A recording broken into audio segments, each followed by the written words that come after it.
"We did not order a plate for your son," my sister announced, sliding a basket of complimentary bread toward my 8-year-old child, while her own toddlers devoured $150 steaks. My father wiped his mouth and chimed in, telling me I should have packed a lunchable if I was going to show up empty-handed. I did not yell. I did not cry. I simply smiled, looked my sister dead in the eye and said, "Noted." When the general manager arrived at our table a moment later, I stood up and made an announcement that turned their smug smiles into pure panic. Before I share what happened next, let me know where you are watching from in the comments below. Hit the like button and subscribe if you have ever had to stand up to toxic family members who tried to put you in your place. The evening began in the heart of Atlanta at Le Petit Bijou, a restaurant so exclusive that people spent 6 months just trying to get someone to answer the reservation line. The dining room was a masterpiece of crushed velvet dim ambient lighting and massive mahogany tables that smelled faintly of lemon oil and expensive beeswax. I sat near the middle of our party of 8, wearing a tailored silk blouse that I purposely kept understated. Beside me sat my son Trey, his little legs kicking nervously under the heavy tablecloth. He had been talking about this dinner all week, excited to see his grandparents and his cousins. Across the table sat my older sister Jasmine and her husband Trent.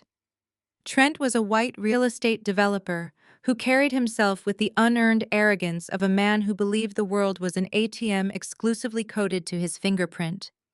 He swirled a glass of scotch that cost more than my first car, leaning back in his chair, while Jasmine adjusted her diamond tennis bracelet for the 5th time since we sat down. At the head of the table sat my parents, Calvin and Brenda. They hung on to Trent us every word, laughing at his mediocre jokes and nodding vigorously whenever he spoke about the local housing market. I watched the dynamic play out with a practiced, quiet detachment. This was the role I was assigned at birth. Jasmine was the golden child, the beautiful, successful daughter who had married into white corporate wealth, elevating my parents' social standing in their affluent church community. I was the scapegoat, the daughter who took a different path, the single mother they assumed was constantly struggling to keep the lights on. They thought I was still scraping by, doing freelance consulting to pay my rent. They had absolutely no idea that my consulting hobby was actually a Tier 1 private equity firm that I had built from the ground up. The heavy oak double doors of the kitchen swung open, and a parade of waiters emerged. They moved in perfect synchronization, carrying gold-rimmed plates that hissed and popped with the heat of dry-aged tomahawk steaks. The rich, intoxicating aroma of truffle butter and charred beef filled the air around our table. Trey sat up straight, his eyes widening with anticipation. He grabbed his fork and knife, looking at me with a bright, gap-toothed smile. The head waiter stepped forward, distributing the massive cuts of meat. One plate was placed in front of my father, another in front of my mother. Trent received the largest cut, followed by Jasmine. Then, to my absolute disbelief, the waiters placed 3 separate full-size steaks in front of Jasmine U.S. toddlers. The children were barely old enough to use solid utensils, let alone consume 2 pounds of premium beef, but the plates were set down before them anyway. The waiter then turned toward my side of the table. He did not hold a gold-rimmed plate. Instead, he reached into his apron, pulled out a fresh linen napkin, placed it in front of Trey, and set down a single sweating glass of tap water. Then he bowed his head slightly and stepped back. I looked at the water. I looked at the waiter. Then I looked across the table at Jasmine. She was already cutting into her steak, perfectly avoiding my gaze. "Excuse me," I said, keeping my voice low and polite as I addressed the waiter. "I believe you missed my son's order." Before the waiter could respond, Jasmine lowered her knife. The scrape of the metal against the china echoed loudly. She reached out, picked up a wicker basket of complimentary dinner rolls from the center of the table, and shoved it across the mahogany wood until it bumped against Trey West's water glass. "We did not order for your son, Camille," Jasmine said, her voice dripping with artificial sweetness. "These are $150 steaks. Trent and I are covering the bill for the adults and our children, but since you are still finding yourself financially, we figured you could not afford to chip in for his portion." The silence that followed was suffocating. I felt the heat rise in my chest, a slow burning inferno that I immediately forced down into a cold, calculated calm. I looked at my parents, expecting at least one of them to intervene, to express outrage that their 8-year-old grandson was being publicly starved while his cousins sat behind mountains of expensive food. Instead, my father Calvin picked up his cloth napkin and dabbed the corner of his mouth. "Jasmine is right, Camille," he said, his tone laced with heavy disapproval. "Trent just closed a massive corporate deal downtown. We are here celebrating his success tonight. If you were going to show up empty-handed and expect a free ride, you should have packed Trey a Lunchable." My mother Brenda nodded in vigorous agreement. "You know how tight things are when you are running your own little side hustle, Camille. Trent works incredibly hard to provide for this family. You cannot just expect to reap the benefits of his labor. Providing for this family."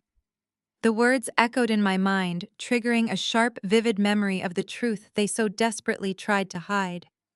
They worshipped Trent as a provider, deliberately ignoring the fact that just a few years ago, my parents had entirely drained my business school tuition fund to pay for Jasmine and Trent, U.S. lavish destination wedding. I was forced to drop out of my program because my tuition check bounced, leaving me to build my entire financial empire in the shadows, completely cut off from their support. Now they sat here gorgeously dressed, eating premium steaks and telling me I was looking for a handout. Trey looked down at the basket of bread. His small hands retreated from the table, dropping into his lap. I saw his bottom lip tremble, and the sight of my son holding back tears shifted my internal temperature from cold calculation to absolute unyielding zero. I reached out and gently wiped a stray crumb from the table near Trey's hand. I did not raise my voice.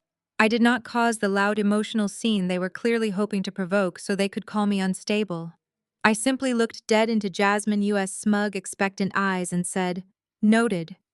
I raised my right hand, catching the attention of the head waiter, who had been hovering nervously a few feet away. "Please send the general manager to this table immediately," I instructed. Trent let out a loud, theatrical scoff. He leaned back, spreading his arms wide, taking up as much space as physically possible. He looked at me with an expression of pure, unadulterated condescension. "Do not make a scene," Camille Trent said, swirling the expensive amber liquid in his glass. "You always do this. You have this massive chip on your shoulder just because you are struggling. Tell you what, my real estate firm is expanding. We need someone to answer the phones at the front desk. I could probably get you a starting wage. It might actually help you afford to feed your kid real meat instead of acting out when you do not get your way." He took a slow sip of his drink, his pale eyes locked onto mine. "Just do us all a favor and do not act ghetto in a fine dining establishment. We have a reputation to maintain in this city." My mother gasped softly, not at Trent's blatant racism and disrespect, but at the sheer horror that I might react and embarrass them in front of their wealthy son-in-law. "Camille, sit down and behave yourself," she hissed across the table. "Do not ruin this night for Trent." I did not sit down. I slowly pushed my chair back and stood up to my full height. The dining room around us continued its low murmur, oblivious to the absolute destruction I was about to unleash upon this table. I smoothed the front of my silk blouse and rested one hand protectively on Treya's shoulder. A moment later, the heavy double doors of the kitchen opened, and Julien, the general manager of Le Petit Bijou, walked briskly toward our table. Julien was a stern, meticulously groomed man who ran the restaurant with military precision.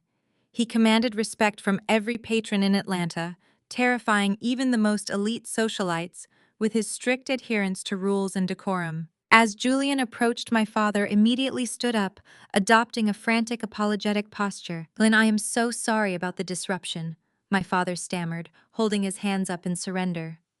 "My daughter is just a bit overwhelmed. She is having a hard time right now. Please do not let her behavior reflect poorly on my son-in-law Trent. He is a very important developer in the city. We will handle her." Julien did not look at my father. He did not acknowledge Trent, who was sitting with his chest puffed out, waiting to be recognized as the most important man in the room. Julien did not even glance at the spread of expensive food on the table. Instead, Julien stopped perfectly in front of where I was standing. He clasped his hands behind his back, bowed his head in a deep, respectful angle, and looked directly into my eyes.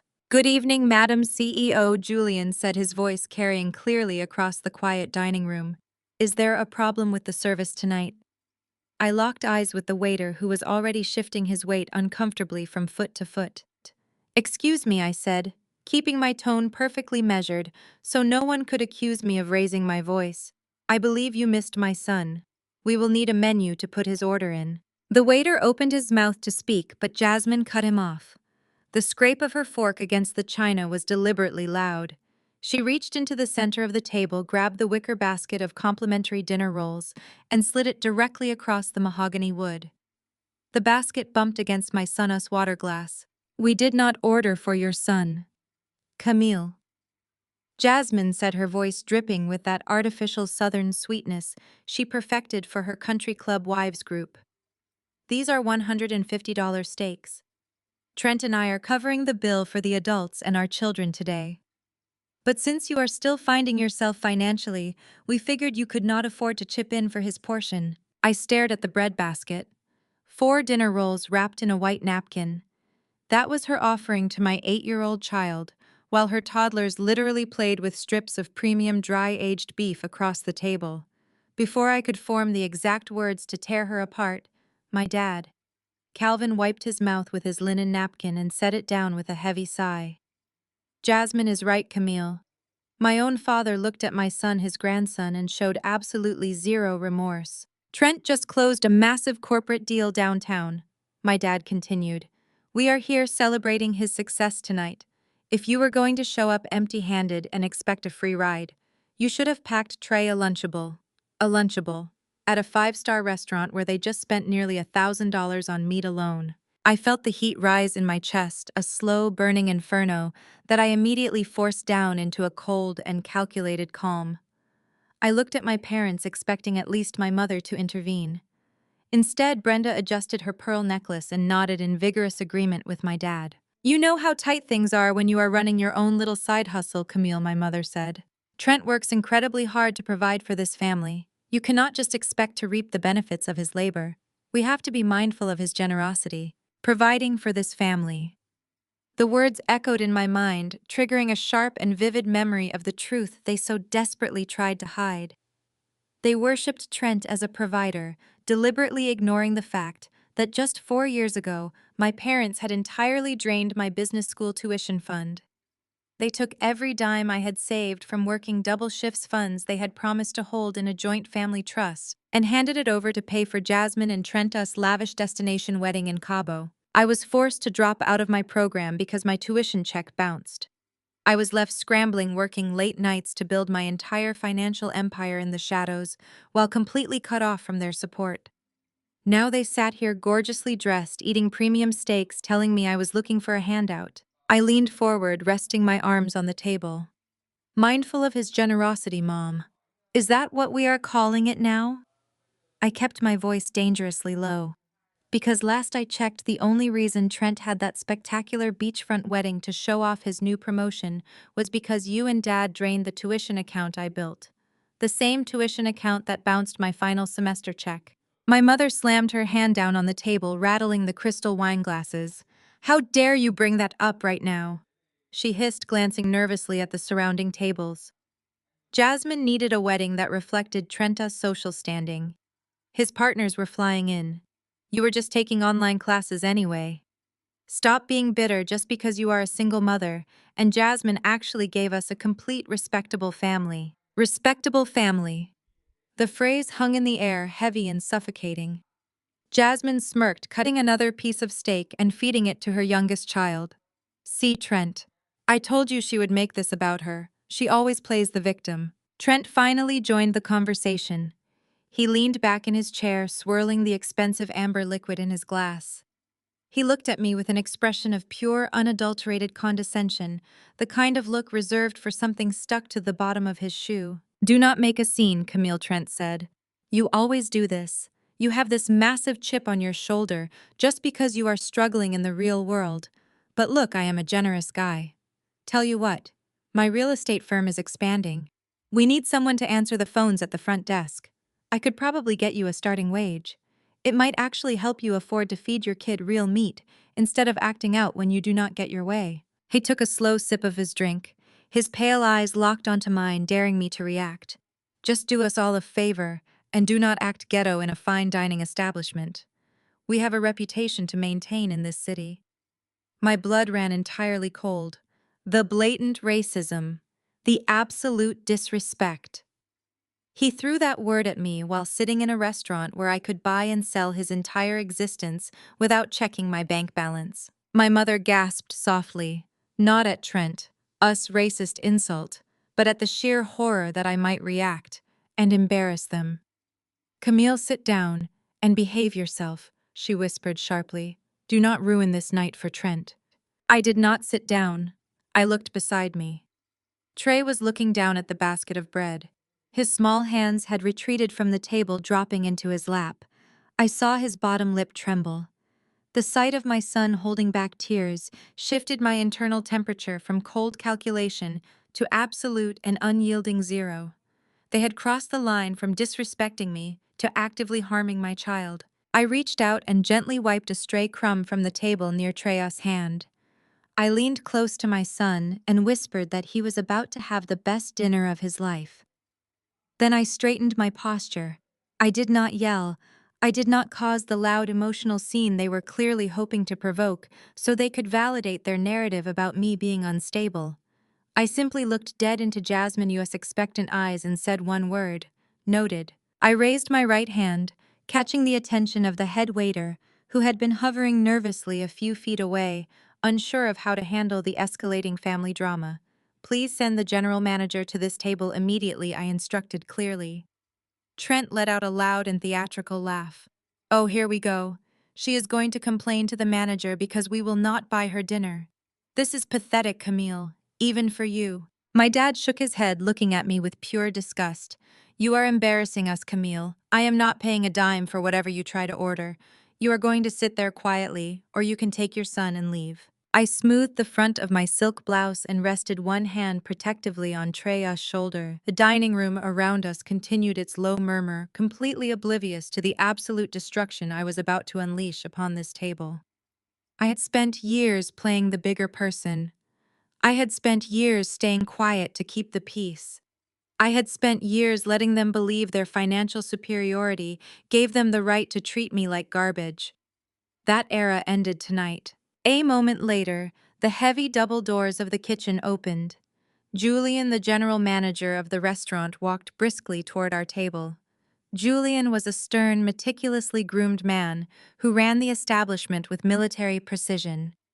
He commanded respect from every patron in the city, terrifying even the most elite socialites with his strict adherence to rules and decorum. As Julian approached, my father immediately stood up, adopting a frantic and apologetic posture.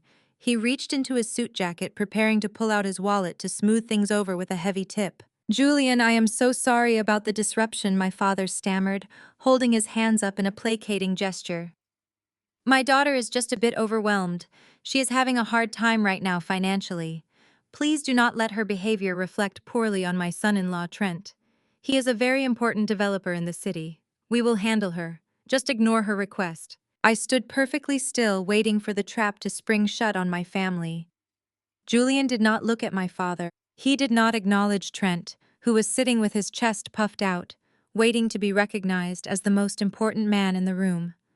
Julian did not even glance at the spread of expensive food on the table or the breadbasket sitting in front of my son. Instead, Julian stopped perfectly in front of where I was standing. He clasped his hands behind his back, bowed his head in a deep and highly respectful angle, and looked directly into my eyes. Good evening, Madam CEO, Julian said, his voice carrying clearly across the sudden dead silence of our table. Is there a problem with the service tonight? The entire table froze as Julian stood there waiting for my response. Trent let out a sharp bark of laughter that echoed far too loudly in the refined space. What kind of joke is this? Trent asked, looking around the room as if searching for a hidden camera. Did you pay this guy to come over here and call you that? Because if you did, it is pathetic, Camille, even for you. Julian did not blink. His posture remained perfectly rigid, his hands clasped behind his back. I am not making a joke, sir, Julian said, his tone icy and professional. I am addressing the majority shareholder of the hospitality group that owns Le Petit Bijou and 7 other premium properties in this city. Jasmine dropped her silver fork. It clattered loudly against her fine china plate. Her mouth hung open as she stared at the general manager. My father Calvin turned a sickly shade of pale. He looked from Julian to me, his eyes wide with utter confusion. "What is he talking about, my mother?" Brenda demanded, her voice trembling slightly. "Camille, stop this foolishness right now. You are embarrassing Trent in front of all these important people." "I am not embarrassing anyone, Mom," I said, my voice steady and completely devoid of emotion. "They are doing a fine job of embarrassing themselves." I turned my gaze back to Julian. 3 months ago, my private equity firm acquired this restaurant group. I decided to keep the acquisition quiet because I wanted to observe the operations personally before making any major executive changes. But I never expected my first major operational decision to involve my own family. Trent slammed his hand flat on the mahogany table, making the crystal water glasses shake. "You are lying," Trent said, his face flushing red. "You do not have the capital to buy a parking spot, let alone a luxury restaurant group. You dropped out of business school. You are a freelance consultant scraping by in a rented apartment. You are a single mother trying to play dress-up." I smiled calmly, reaching out to gently hold Treya's hand. My son watched me with wide, admiring eyes, sensing the massive shift in power that was happening right in front of him. "I dropped out of business school, Trent, because my tuition check bounced," I said, directing my piercing gaze to my parents. "Is that not right, Dad?" "Mom, did you ever tell your golden son-in-law why my check bounced during my final semester?" My parents froze in their expensive chairs. Brenda looked away immediately, suddenly very interested in the sparkling water in front of her. Calvin cleared his throat, but no words came out. The patriarch of the family, usually so loud and commanding, was suddenly terrified into silence. "Since they are suddenly shy, I will tell you the truth." I continued, making sure my voice carried just enough for the neighboring tables to hear the absolute dismantling of my toxic family. My parents drained the joint family trust account, the one I had been paying into from my double shifts waiting tables. They took every single dime of my tuition money to pay for your lavish destination wedding in Cabo. They wanted to impress your wealthy family, Trent. They wanted to secure Jasmine U.S. place in your high society circles. So they sacrificed my education to buy your approval. Jasmine turned bright red, clutching her napkin. "You are making that up," she stammered defensively. "Mom and Dad paid for the wedding from their savings." I did not complain, I said, ignoring Jasmine entirely. I did not throw a fit when they stole my future. I packed my bags, left the university, and built a Tier 1 private equity firm from absolute scratch. I work with international investors. I manage portfolios worth billions. And I certainly do not need a job answering phones at your heavily leveraged, struggling real estate firm. Trent stood up violently, pushing his chair back. His face was a mask of pure rage and wounded white male pride. "This is a scam," he shouted. "I want the real owner out here right now." Julian stepped forward, blocking Trent from moving any closer to me. "You are speaking to her," Sir Julian said. "And as the general manager of this establishment, I must ask you to lower your voice or I will have you removed." I turned my attention back to the general manager. "Julian," I said calmly, "my son will have the Wagyu ribeye cooked medium well. He will also have the lobster mac and cheese, the truffle fries, and whatever he desires from the dessert cart." "Certainly, Madam CEO," Julian said, bowing his head respectfully. "And for the rest of your party." I looked around the table. Jasmine was clutching her toddlers, looking terrified. My parents looked absolutely devastated, their entire social facade destroyed in a matter of minutes. Trent was breathing heavily, glaring at me like he wanted to strike me, but knowing he was completely powerless. For the rest of the table, I said smoothly, "Cancel their orders. Box up the steaks they have already touched. They are leaving. Right now." The entire table erupted in chaos. Brenda stood up, pointing a trembling finger at me. "You cannot do this, Camille. We are your parents. We raised you. We sacrificed everything to give you a good life, and this is how you repay us. You are going to starve your own family to make a point. You watched my son sit here with a glass of tap water and a breadbasket while you ate premium beef," I replied, my tone dropping to a dangerous whisper. "You watched your grandson hold back tears, and you told me I should have packed him a Lunchable. You lost the right to call yourselves my family the moment you let him go hungry to protect Trenta's fragile ego." Calvin slammed his fist on the table. "I am your father," he barked, trying desperately to summon the patriarchal authority he had used to control us for decades. "You will treat me with respect. You will tell this manager to back off, and you will apologize to your sister and your brother-in-law. Respect is earned." "Dad," I said, not flinching or backing down an inch. "It is not demanded by a man who steals his daughter's tuition money and starves his grandson in public. You have exactly 2 minutes to gather your things and exit my property before I have you arrested for trespassing." Trent let out a furious sound of disbelief. He reached into his tailored suit jacket and pulled out a heavy black American Express card. He threw it onto the center of the table with a loud smack. "I am not leaving," Trent snarled, pointing a finger at Julian. "In fact, I am buying out the entire restaurant for the night. Julian, run this card for $50,000. Keep the change. Just get this crazy woman out of my sight so my family can eat in peace." Julian looked at the black card on the table. He did not touch it immediately. He looked at me for permission. I gave him a slow, deliberate nod. Julian picked up the card with 2 fingers as if handling something soiled. He produced a sleek mobile payment terminal from his inside jacket pocket. He inserted the heavy metal card. The machine beeped once, then it beeped twice. A bright red light flashed across the digital screen. Julian pulled the card out and placed it gently back on the mahogany table right in front of Trent. "I am sorry, sir," Julian said, his voice projecting clearly across the dining room. "The card has been declined." Trent froze. The arrogant sneer dropped from his face, replaced by a sudden frantic panic. "That is impossible," he snapped, snatching the card back.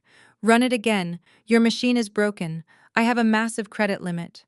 "I ran it directly through the merchant gateway," Sir Julian said flawlessly. "The message specifies insufficient funds and an immediate hold placed by your financial institution." Jasmine looked at Trent, her eyes wide with terror. "Trent, what does he mean, insufficient funds? You just closed that corporate deal. You said we had plenty of money." Trent refused to look at his wife. He shoved the card into his pocket, his face flushed purple with supreme, inescapable humiliation. "Shut up, Jasmine," he muttered through clenched teeth. "It is just a bank error." "It is not a bank error," I said quietly, enjoying the absolute devastation settling over them. "I have been running a quiet background check on your real estate firm, Trent. Because a man who actually has wealth does not feel the need to belittle a single black mother over a dinner bill. A truly wealthy man does not brag about paying for steaks. You are drowning in debt, are you not?" Trent looked at me, his eyes filled with venom and terror. "You shut your mouth, Camille." Julian snapped his fingers. Instantly, 4 massive security guards in immaculate black suits stepped out from the shadows near the entrance. They surrounded our table silently, their sheer physical presence an undeniable threat. "It is time for your party to leave," Julian said, motioning toward the exit with an open hand. "If you do not walk out voluntarily right now, my security team will physically drag you out onto the sidewalk." My mother began to cry, covering her face with her hands, as affluent patrons at nearby tables openly stared and whispered. Calvin grabbed her arm, pulling her away from the table in a walk of utter shame. Jasmine frantically gathered her toddlers, her face streaked with expensive makeup, completely humiliated in front of the high society crowd she so desperately wanted to impress. Trent was the last to step away from the table. He leaned close to me, his breath smelling of stale scotch and desperate failure. "You think you have won," he hissed. "You think you can humiliate me like this and get away with it. You will regret this, Camille. I have connections in this city. I will ruin you. I will make sure your little private equity firm goes bankrupt." I smiled up at him, entirely unbothered by his empty threats. I waved my hand dismissively. "Have a safe drive home, Trent, assuming your car has not been repossessed yet." Trent turned and marched toward the exit, trailing behind my disgraced family. I watched them get escorted out the glass front doors, completely banished from the establishment. The tension at the table vanished, replaced by the soft, luxurious hum of the restaurant returning to normal. "I will have the kitchen fire up the Wagyu for the young master immediately," Madam CEO Julian said warmly. "Thank you, Julian," I replied. Trey looked up at me, a massive grin spreading across his face. "Mom, do we really own this place?" "Yes, baby," I said, leaning over to kiss his forehead. "We do, and you can eat whatever you want tonight." As Trey cheered and began looking excitedly at the dessert menu, my phone buzzed inside my purse. I pulled it out and saw a secure alert from my lead forensic accountant. I opened the encrypted file. What I read made my smile widen into something truly dangerous. Trent had no idea that his declined credit card was just the tip of the iceberg. I had just uncovered a financial secret so destructive it would not just ruin his marriage. It would leave my parents completely homeless. The entire table went completely still. The ambient chatter of the luxurious dining room seemed to fade into the background as Julian stood there, his posture impeccably straight, waiting for my response. My father Calvin froze with his hand hovering over his wallet, the patronizing lecture he had prepared dying instantly in his throat. Jasmine dropped her silver fork. It hit her gold-rimmed plate with a sharp clatter that made her toddlers jump. Her mouth fell open as she stared at the general manager. "Madam CEO." She repeated, the condescension finally stripped from her voice, replaced by a raw and naked panic. "What is he talking about?" Trent let out a loud bark of laughter, though it sounded incredibly forced. He adjusted his expensive tailored jacket and glared at Julian. "What kind of stunt is this? Did you pay this guy to come over here and call you that? Because if you did, it is pathetic, Camille. Even for you. You are a single mother scraping by on freelance work. Do not bring your ghetto roleplay into a place like this." Julian did not even blink. He did not look at Trent. His eyes remained respectfully locked on me. "I am not making a joke, sir," Julian said, his tone icy and professional. "I am addressing the majority shareholder of the hospitality group that owns Le Petit Bijou and 7 other premium properties in the greater Atlanta area." My mother Brenda gasped, her hand flying to her pearl necklace. She looked at me as if a stranger had just sat down in her daughter Yu's chair. "3 months ago, my private equity firm acquired this restaurant group," I said, keeping my voice dangerously calm and entirely devoid of emotion. "I decided to keep the acquisition quiet because I wanted to observe the operations personally before making any major executive changes. But I never expected my first major operational decision to involve my own family." Calvin turned a sickly shade of gray. He looked around the restaurant, suddenly hyper-aware of the wealthy patrons at nearby tables who were beginning to notice the tension. "Camille," he hissed, his voice dropping to a frantic whisper.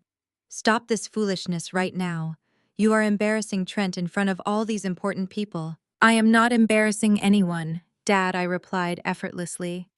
"You are all doing a spectacular job of embarrassing yourselves." I turned my attention back to the general manager.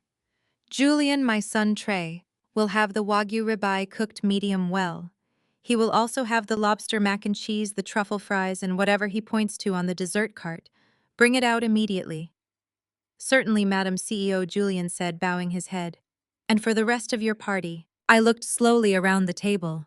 Jasmine was clutching her napkin, her eyes wide with terror as she realized the power dynamic had just inverted completely. My parents looked utterly devastated, their entire social facade built on Trent-us white corporate wealth cracking in real time. Trent was breathing heavily, glaring at me like he wanted to flip the table, but knowing he was completely outmatched in my territory. "For the rest of the table," I said smoothly, "cancel their orders entirely. Box up the steaks they have already touched in standard takeout containers. They are leaving, right now." The table erupted. Brenda stood up, pointing a trembling finger at me. "You cannot do this, Camille. We are your parents. We raised you. We sacrificed everything to give you a good life, and this is how you repay us. You are going to humiliate your own flesh and blood and kick us out onto the street over a plate of food. You watched my son sit here with a glass of tap water and a complimentary bread basket while you ate premium beef." I shot back, my voice slicing through her fake tears like a scalpel. "You watched your grandson hold back tears, and you told me I should have packed him a lunchable. You lost the right to call yourselves my family the moment you let him go hungry to protect Trenta's fragile ego." Calvin slammed his fist on the mahogany table. "I am your father," he barked, trying desperately to summon the patriarchal authority he had used to control our household for decades. "You will treat me with respect. You will tell this manager to back off, and you will apologize to your sister and your brother-in-law right this second. Respect is earned."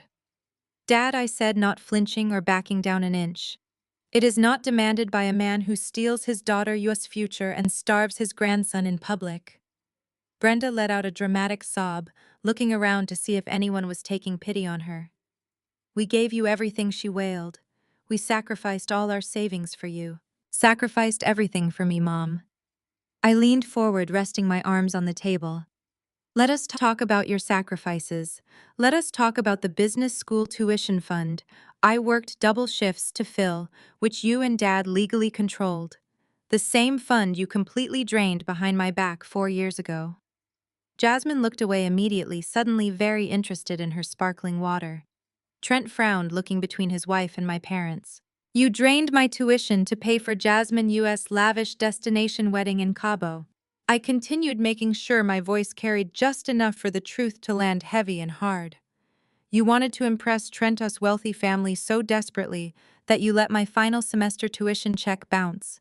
You sacrificed my education so Jasmine could have a beachside champagne fountain and you could show off to your church friends. I dropped out, packed my bags, and built an elite private equity firm from the ground up, without a single dime or a single word of encouragement from you. Trent looked at Jasmine, his brow furrowed. You told me your parents paid for the wedding from a family trust, he muttered. They did. I smiled sharply. My trust. They stole from the scapegoat to fund the golden child. And now you have the nerve to sit in my restaurant, a business I own, and tell me I cannot afford to feed my child. Jasmine tried to plead, her voice shaking as she pointed to her toddlers. Camille, please. My kids are hungry. You cannot just kick them out before they finish eating. I looked at her toddlers, then back at her. Then you should have ordered them a Lunchable. Or maybe Trent can use that massive corporate deal to buy them a burger at the drive-thru on your way home. You have exactly 2 minutes to gather your things and exit my property before I have you all arrested for trespassing. Trent stood up violently, his chair screeching against the polished floor. His face was a mask of pure rage and wounded pride. He was a man used to buying his way out of uncomfortable situations, and he was not about to be dismissed by a black woman he had spent years talking down to. I am not going anywhere, Trent snarled, pointing a finger directly at Julian. You work in the service industry, pal. I am a paying customer. In fact, I am buying out this entire section of the restaurant for the night. He reached into his tailored suit jacket and pulled out a heavy black American Express card. He threw it onto the center of the table with a loud, arrogant smack. Julian, run this card for $50,000, Trent commanded. Keep the change. Just get this crazy woman out of my sight so my family can eat in peace. Julian looked at the black card sitting on the mahogany wood. He did not touch it. He slowly turned his head and looked at me for permission. I gave him a slow, deliberate nod. Julian picked up the card with 2 fingers as if he were handling a dirty napkin. He produced a sleek mobile payment terminal from his inside jacket pocket and inserted the heavy metal card. The machine beeped once. It processed for a moment. Then it beeped twice. A bright red light flashed across the digital screen. Julian pulled the card out and placed it gently back on the table right in front of Trent. I am sorry, sir, Julian said, his voice projecting clearly across the dining room. The card has been declined. Trent froze. The arrogant sneer dropped from his face, instantly replaced by a sudden and frantic panic. That is impossible, he snapped, snatching the card back. Run it again. Your machine is broken. I have a massive credit limit. I just closed a major deal today. I ran it directly through the merchant gateway, Sir Julian replied flawlessly. The message specifies insufficient funds and an immediate hold placed by your financial institution. Jasmine looked at Trent, her eyes wide with terror. What does he mean, insufficient funds? You said we had plenty of money. You said your real estate firm was thriving. Trent refused to look at his wife. He shoved the card back into his pocket, his face flushed purple with supreme, inescapable humiliation. Shut up, Jasmine, he muttered through clenched teeth. It is just a bank error. I will call my wealth manager in the morning. It is not a bank error, I said quietly, watching the absolute devastation settle over them. I have been running a quiet background check on your real estate firm, Trent. Because a man who actually has wealth does not feel the need to belittle a single mother over a dinner bill. A truly wealthy man does not brag about paying for steaks. You are drowning in debt, are you not? Trent looked at me, his eyes filled with venom and raw terror. You shut your mouth, Camille. Julian snapped his fingers. Instantly, 4 massive security guards in immaculate black suits stepped out from the shadows near the entrance. They surrounded our table silently, their sheer physical presence an undeniable threat. "It is time for your party to leave," Julian said, motioning toward the exit with an open hand. "If you do not walk out voluntarily right now, my security team will physically drag you out onto the sidewalk." I did not break eye contact with Julian as the collective gasp of my family sucked the air right out of our section of the dining room. I smiled, a genuine and warm expression reserved only for the people who actually respected me. "There is no problem with the service, Julian," I said, my voice projecting crisp and clear. "The service has been exceptional. However, there is a severe problem with the company at this table. My son Trey will have the Wagyu ribeye cooked medium well. He will also have the lobster mac and cheese, the truffle fries, and absolutely whatever he points to on the dessert cart. I want it brought out immediately." "Certainly, Madam CEO," Julian said, bowing his head respectfully. "And for the rest of your party." I looked slowly around the massive mahogany table. Jasmine was gripping the edge of her seat, her knuckles turning white. Her artificial Southern Belle persona had completely evaporated, leaving behind nothing but raw and naked panic. My parents looked utterly devastated. Their entire carefully constructed social facade, the one built so desperately around Trent and his white corporate wealth, was fracturing in real time. Trent was breathing heavily, his face flushed an ugly shade of crimson. He glared at me like he wanted to flip the table, but he knew he was completely outmatched on my territory. "For the rest of the table," I said smoothly, "cancel their orders entirely. Box up the steaks they have already touched. Put them in standard plastic takeout containers. They are leaving right now." The table erupted. "My mother." Brenda pushed her chair back and stood up, pointing a trembling finger at me. "You cannot do this, Camille. We are your parents. We raised you. We sacrificed everything to give you a good life, and this is how you repay us. You are going to humiliate your own flesh and blood and kick us out onto the street over a plate of food. You are going to starve your own family to make a point. You watched my son sit here with a glass of tap water and a complimentary bread basket while you ate premium beef." I shot back, my voice slicing through her fake tears like a scalpel. "You watched your grandson hold back tears, and you told me I should have packed him a Lunchable. You lost the right to call yourselves my family the moment you let him go hungry to protect Trent and his fragile ego." My father Calvin slammed his fist on the mahogany table. "I am your father," he barked, trying desperately to summon the patriarchal authority he had used to control our household for decades. "You will treat me with respect. You will tell this manager to back off, and you will apologize to your sister and your brother-in-law right this second." "Respect is earned, Dad," I said, not flinching or backing down an inch. "It is not demanded by a man who steals his daughter's future and starves his grandson in public." Brenda let out a dramatic sob, looking around to see if anyone at the nearby tables was taking pity on her. "We gave you everything," she wailed, clutching her chest. "We sacrificed all our savings for you." "Sacrificed everything for me, Mom." I leaned forward, resting my arms on the table, closing the distance between us. "Let us talk about your sacrifices. Let us talk about the business school tuition fund I worked double shifts to fill, which you and Dad legally controlled.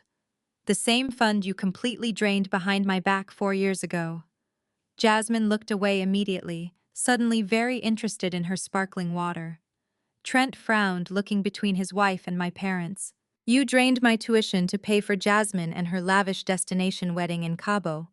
I continued, making sure my voice carried just enough for the truth to land heavy and hard. "You wanted to impress Trent and his wealthy family so desperately that you let my final semester tuition check bounce. You sacrificed my education so Jasmine could have a beachside champagne fountain and you could show off to your church friends. I dropped out, packed my bags, and built an elite private equity firm from the ground up, without a single dime or a single word of encouragement from you." Trent looked at Jasmine, his brow furrowed in genuine confusion. "You told me your parents paid for the wedding from a family trust," he muttered. "They did," I smiled sharply. "My trust. They stole from the scapegoat to fund the golden child." I vividly remember standing in the financial aid office holding my toddler crying while the bursar told me my account was empty. I remember calling you Mom, begging for an explanation And you told me I needed to understand that Jasmine U.S. marriage was an investment in the family U.S. social standing. You told me I was strong and I would figure it out. Jasmine tried to plead, her voice shaking as she pointed to her toddlers. Camille, please. My kids are hungry. You cannot just kick them out before they finish eating. It is not their fault. I looked at her toddlers, then back at her. Then you should have ordered them a Lunchable. Or maybe Trent can use that massive corporate deal to buy them a burger at the drive-thru on your way home. You have exactly 2 minutes to gather your things and exit my property before I have you all arrested for trespassing. Calvin stared at me, his mouth opening and closing, as the reality of my power finally broke through his stubborn pride. You bought this restaurant group, he whispered, as if saying it too loud would make it more real. You own Le Petit Bijou. I own Le Petit Bijou, I confirmed coldly. I own the steakhouse across the street. I own the luxury boutique hotel where your church friends have their galas. I built a financial empire while you were busy telling everyone I was a disappointment. And now you are sitting in my house disrespecting my son. Brenda reached out, trying to grab my hand across the table. Camille, sweetheart, please. We did not know. If we had known you were doing so well, we would never have said those things. We are so proud of you. I pulled my hand back as if she had tried to burn me. That is exactly the problem, Mom. You are only proud of the money. You are only sorry because you got caught, and because I have the power to throw you out. If I was still the struggling single mother you thought I was, you would be perfectly happy letting my son starve tonight. Your love is entirely conditional, and I am no longer accepting your conditions. The waiters arrived with swift efficiency. They did not bring fresh plates or dessert menus. Instead, they carried stacks of stark white plastic takeout containers. Without a word, they began unceremoniously scraping the partially eaten $150 steaks into the plastic boxes. The sheer indignity of watching elite restaurant staff bag up their luxury meal like cheap fast food sent Jasmine over the edge. She buried her face in her hands, her shoulders shaking as the reality of her public humiliation set in. My father tried to salvage whatever shred of dignity he felt he had left. He stood up, smoothing his tie, refusing to look at the surrounding tables where Atlanta U.S. elite were openly staring and whispering. We are leaving, Brenda. Calvin announced, his voice tight with suppressed rage. We do not need to sit here and be subjected to this kind of hostility. She has clearly lost her mind. Wealth has made her arrogant and bitter. I laughed, a sharp, genuine sound that cut through the tension. Arrogant. I spent the last 4 years quietly building generational wealth so my son would never have to rely on people like you. I did not buy this restaurant to rub it in your faces. I bought it because it is a highly profitable asset. You are the ones who chose to use this dinner as an opportunity to degrade me. You brought this entirely upon yourselves. Jasmine scrambled to wipe the tears from her face, her perfect makeup ruined. She grabbed her designer purse, her hands shaking so violently she dropped her keys onto the floor. You are a monster, Camille, she hissed, bending down to retrieve them. You have always been jealous of me. You have always wanted what I have. My husband, my life, my family. You are doing this because you are a miserable, lonely woman who cannot stand to see me happy. I looked at her, feeling absolutely nothing but pity. I am not jealous of you, Jasmine. I never have been. You are married to a man who treats you like an accessory, and you have to steal from your own sister just to afford a lifestyle you cannot maintain. You are entirely dependent on his approval, and Mom and Dad stolen money. I am dependent on absolutely no one. Julian stood by silently, his presence an unyielding wall of authority. I turned to him. Julian, please ensure their takeout boxes are securely fastened. We would not want them spilling cheap leftovers in Trent U.S. expensive car. Trent stood up violently, his chair screeching against the polished floor. His face was a mask of pure rage and wounded pride. He was a white man used to buying his way out of uncomfortable situations, and he was not about to be dismissed and humiliated by a black woman he had spent years talking down to. His fists were clenched at his sides, his breathing heavy and erratic. He looked at the plastic containers, then at the security guard standing by the kitchen doors, and finally at me. You think you have won, Trent growled, taking a step toward me before Julian smoothly shifted his weight, blocking the path. You think you can just wave your hand and kick us out? I am not some common street trash you can dismiss. I am a paying customer. In fact, I am the wealthiest man in this room, and I am not leaving until I decide we are leaving. I watched the glass doors of the restaurant close behind them, catching a brief glimpse of the valet rushing to bring Trent his least luxury vehicle. I sat back down at the heavy mahogany table, breathing in the sudden and peaceful silence of the dining room. Julian stepped forward and poured me a fresh glass of sparkling water, his professional demeanor absolutely flawless. Trey looked up from his plate of lobster mac and cheese, his eyes wide with a mixture of awe and confusion. I reached over, squeezed his small shoulder, and assured him that everything was perfectly fine and that nobody would ever tell him what he could or could not eat again. We finished our meal like royalty. But while my son enjoyed his dessert, my mind was already moving 3 steps ahead. A man like Trent, a man who constantly bragged about closing massive corporate deals, did not have his exclusive black credit card declined for insufficient funds, unless his financial foundation was actively crumbling. That declined card was not a simple glitch. It was a glaring neon sign pointing directly to a massive vulnerability. By the time Trey and I arrived back at our penthouse apartment, my phone was already vibrating off the kitchen counter. I did not need to look at the screen to know who was orchestrating the chaos. My mother Brenda and my sister Jasmine operated with a predictable and venomous efficiency. In our affluent Atlanta community, reputation was the ultimate currency, and the massive megachurch we attended was the central bank.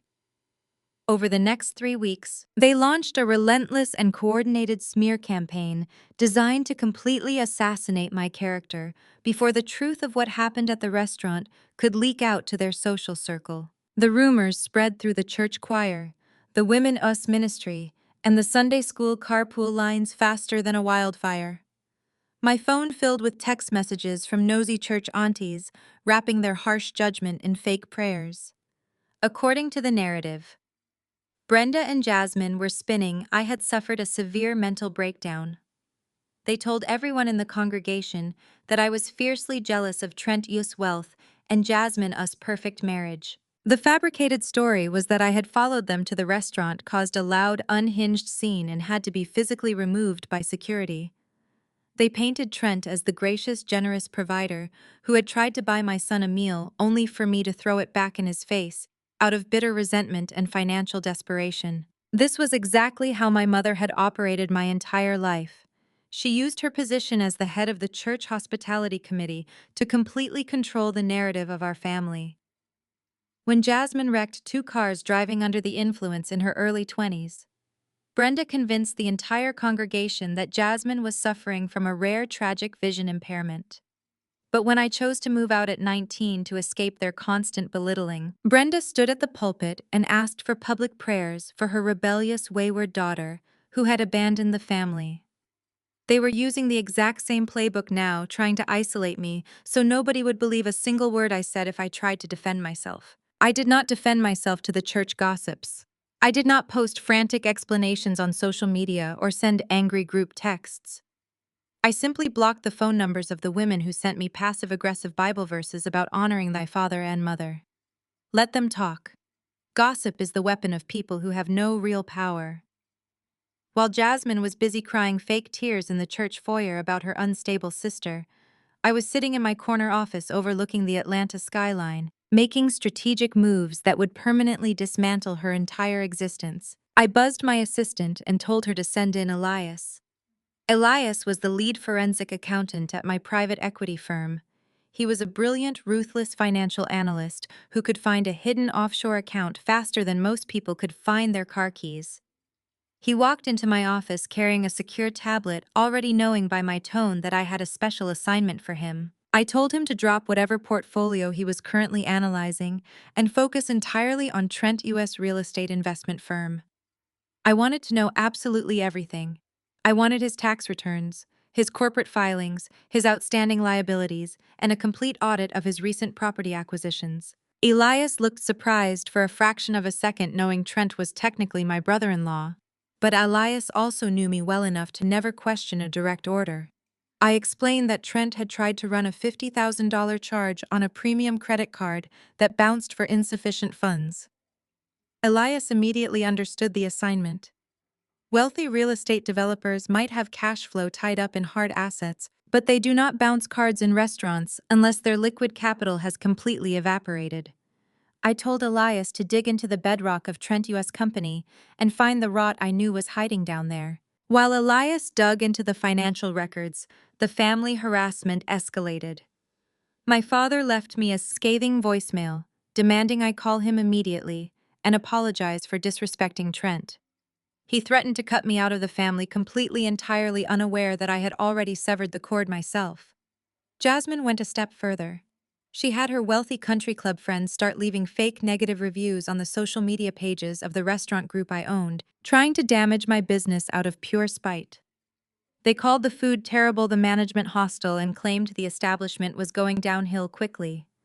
It was a pathetic, small-minded attempt at revenge from a woman who had absolutely no concept of how real corporate warfare operated. I ignored the reviews. I instructed my public relations team to flag them as spam, which they were, and went back to work. I did not have time for high school games. I was playing chess while my family was playing checkers. I knew that engaging with their petty provocations would only validate their false narrative. True power does not need to announce itself loudly. It moves quietly and strikes when the damage is absolute and irreversible. 2.5 weeks into the smear campaign. Elias knocked on my heavy glass office door. He did not wait for my invitation to enter. He walked straight in, his face tight with a mixture of professional shock and grim satisfaction. He placed a thick printed dossier directly onto the center of my desk. He took a deep breath and told me I was entirely right to be suspicious of that declined credit card. But what he found was infinitely worse than a simple cash flow problem or a few bad investments. The glittering, highly publicized real estate empire that Trent used to justify his racism, his arrogance, and his constant belittling of me was nothing but a massive, crumbling illusion. Elias tapped the top of the dossier and told me to read the summary. Trent was not a successful businessman. He was a desperate man drowning in a sea of toxic loans, and his desperation was about to bring my entire family crashing down with him. I opened the thick manila folder Elias had placed on my desk. The numbers printed on the crisp white paper told a story of absolute financial carnage. Trent was not building a real estate empire. He was running a sophisticated Ponzi scheme. He had been taking capital from new investors to pay off the exorbitant interest on predatory short-term bridge loans. His liquidity was virtually zero. The lavish destination wedding in Cabo, the leased luxury cars, the designer suits, it was all funded by embezzled client money. But the most devastating detail was buried on page 42. I traced my finger over the property deeds Trent had listed as collateral for his most recent highly toxic loan. My heart gave a single hard thump against my ribs. Trent had leveraged my parents' house, the beautiful sprawling brick home in Cascade Heights that my grandparents had bought in cash decades ago. The generational wealth my father was always so proud to boast about. Trent had used it to secure a massive line of credit, and based on the foreclosure notices Elias had flagged, Trent was 3 months behind on the payments. Did my parents sign off on this? I asked Elias, keeping my voice dangerously quiet. Elias shook his head. The signatures on the loan guarantee match your parents' names, but the notary who stamped them is on Trent U.S. payroll. It is a textbook forgery. They have absolutely no idea their home is about to be seized by the bank.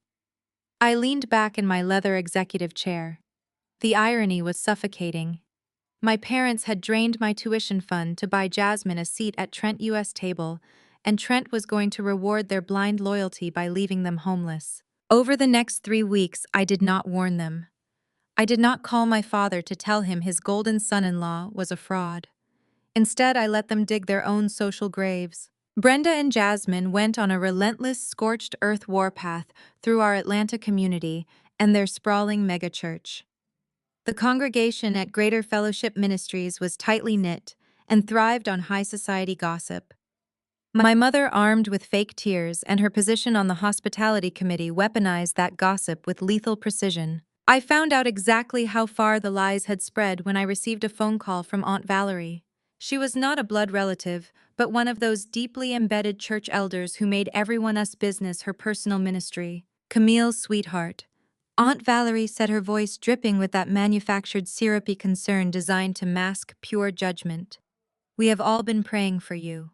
Your mother was just inconsolable at Wednesday night Bible study. She asked the entire congregation to lift you up in prayer. I kept my voice perfectly flat. Is that right? And what exactly are we praying for, Aunt Valerie? Well, your mental health, baby. She sighed heavily into the receiver. Jasmine told the Women US Ministry about your psychotic break at the restaurant. It is nothing to be ashamed of. We know you have always struggled with jealousy since Jasmine married so well. But causing a scene screaming at that nice man Trent when he offered to buy your sweet little boy a meal, that is just the devil working through your financial stress. I closed my eyes and let out a slow, controlled breath. The sheer audacity of their lie was almost impressive. They had completely flipped the narrative, turning my son US humiliation into Trent US charity, and my assertion of power into a hysterical meltdown. Aunt Valerie continued, ignoring my silence. Your mother said you are living in a fantasy world, claiming you own restaurants to cope with dropping out of business school. If you need help with your rent, the Church Benevolent Fund can review an application for you. You do not need to attack your sister out of bitterness. I did not scream. I did not defend myself. I knew that arguing with a woman like Valerie would only give them the reaction they wanted. True power does not explain itself to the peanut gallery. Thank you for your prayers, Aunt Valerie, I said smoothly. But you might want to redirect that benevolent fund toward Jasmine and Trent. They are going to need it a lot sooner than I will. Have a blessed day. I hung up the phone and tossed it onto my desk. The smear campaign was annoying, but it was nothing more than a distraction. I was not interested in fighting a war of words in the church lobby. I was fighting a corporate war in the boardroom, and I was about to deliver a killing blow. I buzzed Elias over the intercom and told him to assemble our acquisitions team immediately. 10 minutes later, 5 of my sharpest financial strategists were seated around the long glass conference table in my office. I projected Trenta's toxic loan portfolio onto the digital smart screen on the wall. Gentlemen, I said, pacing slowly at the head of the table. This is Trent Us Real Estate Investment Firm. As you can see, he is $12 million in debt. His creditors are panicking. They know he is a sinking ship, and they are desperate to offload this bad debt before his company officially files for bankruptcy and they lose everything. Elias pulled up the specific lender holding the note on my parents' house. They are a mid-tier commercial lender based out of Chicago, Elias explained. They are heavily over-leveraged themselves. If we approach them quietly through one of our shell companies, we can buy Trenta's entire debt portfolio for pennies on the dollar. Do it, I commanded without a second of hesitation. I want my firm to purchase every single outstanding loan tied to Trent US name. I want to own the debt on his leased luxury car's downtown office space. And most importantly, I want to own the collateral deed to my parents' house in Cascade Heights. One of my junior analysts, a sharp young man named Marcus, raised his hand slightly. Madam CEO, acquiring this debt means we take on the liability if he defaults. Given his lack of liquidity, he is guaranteed to default. Are we preparing to liquidate his assets to recover our investment? I looked at Marcus and smiled a cold, predatory smile. We are not just going to liquidate his assets. We are going to foreclose on his entire life, execute the acquisition, have the legal team draft the foreclosure notices the second the transfer of debt is finalized. The team mobilized instantly. Over the next 48 hours, my firm aggressively and quietly bought up the financial chains wrapped around Trent US' neck. His creditors were thrilled to dump the toxic assets, taking a massive loss, just to get his fraudulent company off their books. They had no idea they were handing the executioner her axe. By Friday afternoon, the paperwork was signed, sealed, and legally binding. I sat at my desk, looking at the finalized contract. I now owned the man who had called me ghetto. I owned the house of the parents who had let my sons starve. Just as I was reviewing the final foreclosure documents, my personal cell phone rang. It was an incoming call from Aunt Denise. Unlike Brenda, Aunt Denise was my father US younger sister, and the only person in my extended family who had ever shown me an ounce of genuine grace. She was a no-nonsense, highly educated woman who saw right through my parents' social climbing obsession. I answered the call. Hey, Auntie. Camille, we need to talk. Aunt Denise said, her voice tight with urgency. I know you and your parents are not speaking after whatever happened at the restaurant, but you need to know what they are planning. It is bad. I leaned back in my chair, spinning a gold pen between my fingers. I am listening. Calvin and Trent have organized a massive gala at the Buckhead Country Club for this Saturday night, she explained quickly. They are calling it the Family and Faith Business Gala. Trent is using it to publicly announce a $1 million community investment fund. He promised to heavily fund the church U.S. new youth center, which is going to guarantee your dad U.S. promotion to head elder on the church board. I scoffed quietly. $1 million investment fund from a man who could not pay a $50,000 dinner tab.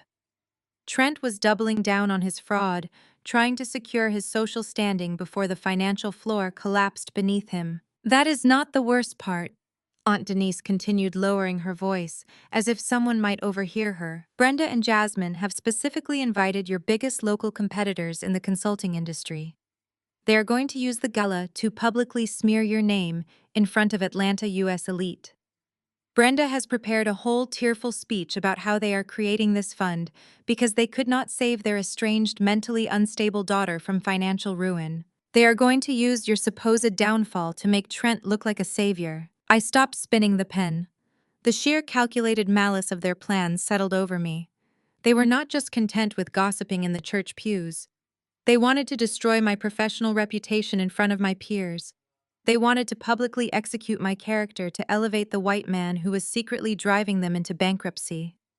Thank you for telling me, Auntie, I said, my voice dangerously soft. Camille, please do not do anything rash, Aunt Denise warned. They have half the city council and the entire church leadership attending. Trent is putting on a massive show of wealth. I stood up from my desk, looking down at the foreclosure documents bearing Trent U.S. forged signatures. I am not going to do anything rash, Auntie. I am going to do exactly what a CEO does when a hostile entity threatens her company. I hung up the phone and pressed the intercom button to call my assistant. Cancel my weekend plans, call my personal stylist, and have my custom emerald gown pressed and ready. Then call Trey's nanny and tell her to get his best tailored suit out of the closet. We have a country club gala to crash. Elias walked into my office without knocking.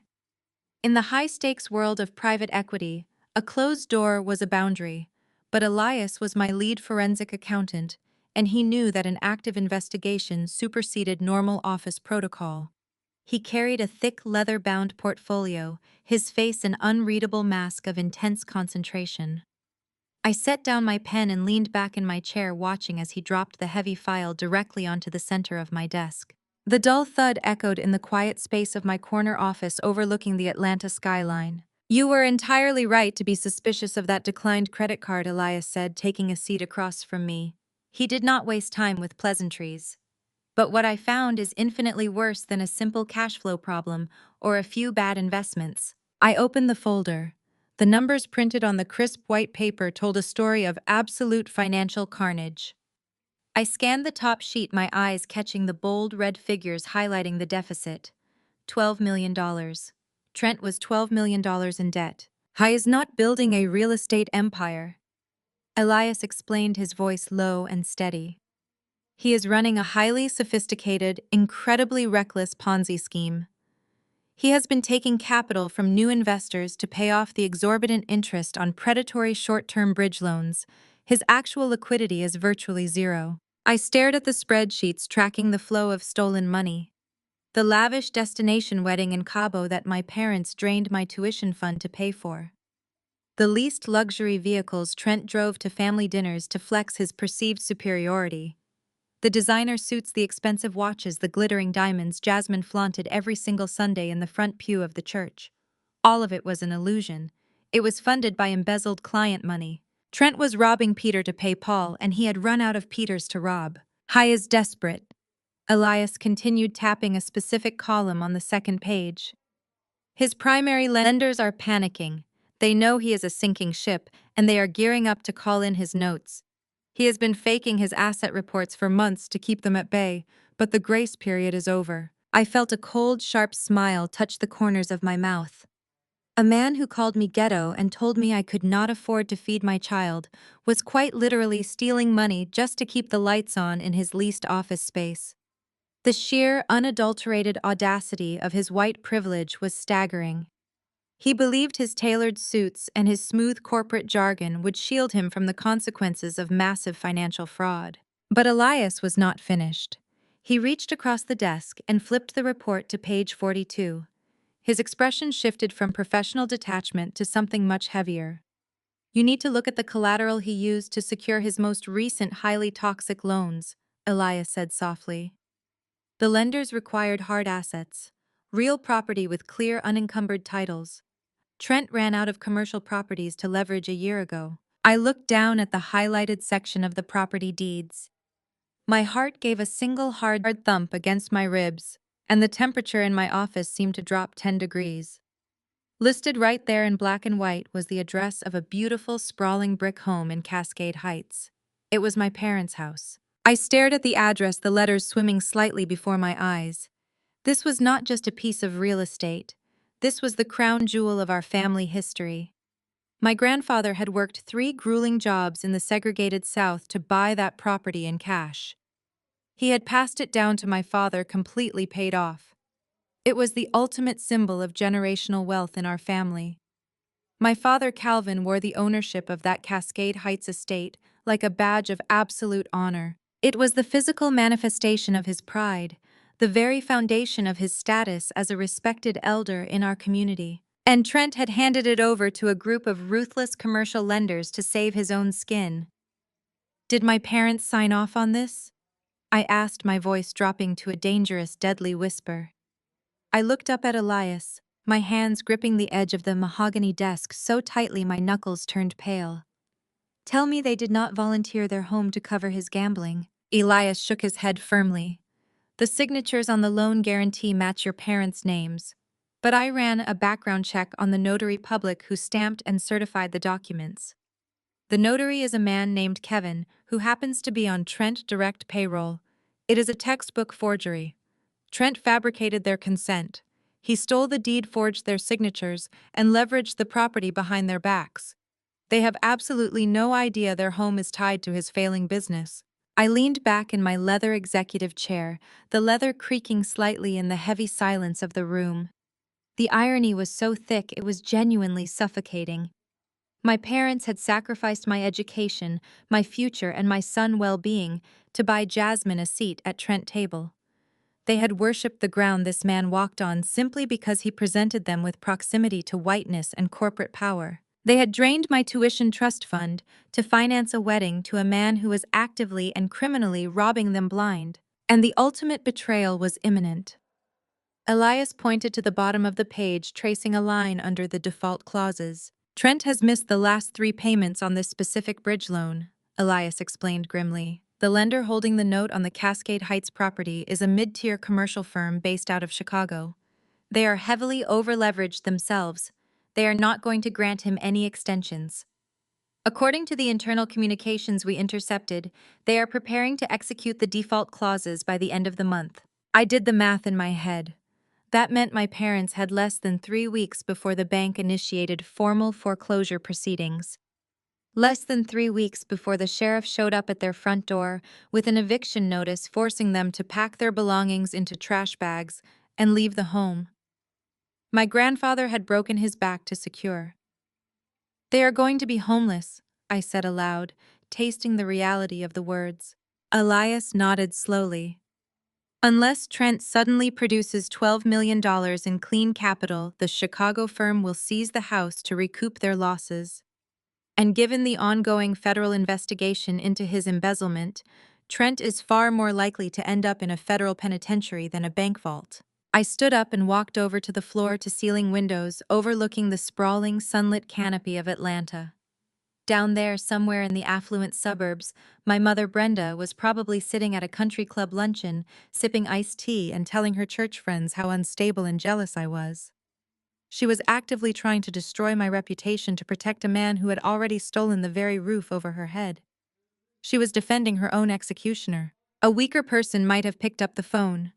A more forgiving daughter might have called Calvin, warned him about the forged signatures, and told him to hire a defense attorney to save his generational home.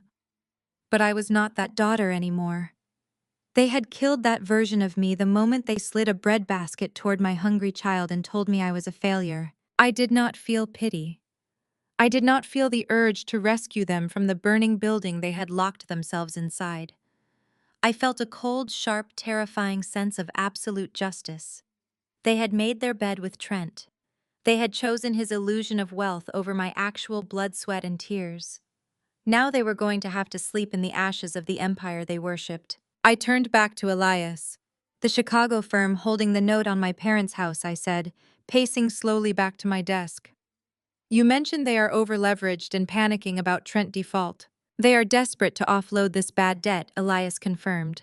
They know Trent is a sinking ship. If his company officially files for bankruptcy before they can seize the collateral, they will be tied up in litigation for years. They want out. They are looking to sell his debt portfolio for pennies on the dollar just to get the toxic assets off their books. I stopped pacing. A new, brilliant strategy crystallized in my mind, perfectly aligning with the ruthless corporate warfare I engaged in every single day. I looked down at the forged documents, at the signatures of the parents who had thrown me away. I do not want to just watch them lose everything, I told Elias, my voice ringing with absolute, unshakable authority. I want to be the one who owns it. Assemble the acquisitions team immediately. I want my firm to approach that Chicago lender through one of our anonymous shell companies. We are going to buy Trent's entire debt portfolio. I want to own the debt on his leased luxury cars. I want to own the note on his downtown office space. And most importantly, I want to legally own the collateral deed to my parents' house in Cascade Heights. Elias did not hesitate. He gathered the folders from my desk, a sharp, knowing smile spreading across his face. Consider it done, Madam CEO. We will have the transfer of debt finalized before the week is out. As Elias left my office to mobilize the team, I sat back down and opened my laptop. I had no intention of warning my family about the impending storm. I was going to let them continue their petty church gossip and their pathetic smear campaign. Let them think they were winning the social war. They had absolutely no idea that I was quietly buying up the financial chains wrapped tightly around their necks, preparing to pull them entirely under my control. I instructed Elias to set up a secure video conference with the executive board of the Chicago commercial lending firm holding Trent U.S. debt. I wanted this transaction handled with absolute ruthless efficiency. Within the hour, my boardroom was transformed into a financial war room. 5 of my sharpest analysts sat around the long glass table, their laptops open and ready. When the video feed connected, the executives on the screen looked exactly as Elias had described them. They were sweating, panicking, and desperate to offload a massive financial liability before it triggered a federal investigation that could drag them down with it. They assumed they were dealing with a faceless corporate entity represented by my legal team. I kept my camera off for the first 20 minutes of the negotiation, letting Elias systematically tear apart their asking price. Trent is $12 million in the red. Elias stated, his voice echoing through the speakers with cold precision. Our intelligence indicates he has defaulted on 3 consecutive payments, and his liquidity is non-existent. You are holding the note on a sinking ship.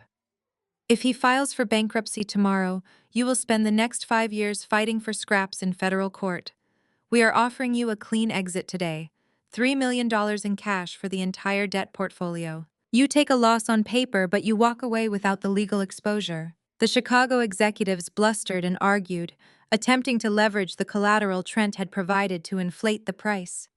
They brought up the downtown office space, the luxury fleet of vehicles, and finally the residential property in Cascade Heights. That is when I turned my camera on. The executives on the screen fell completely silent as I leaned into the frame. I am well aware of the collateral, gentlemen, I said, keeping my tone perfectly measured and dangerously calm. The downtown office space is leased.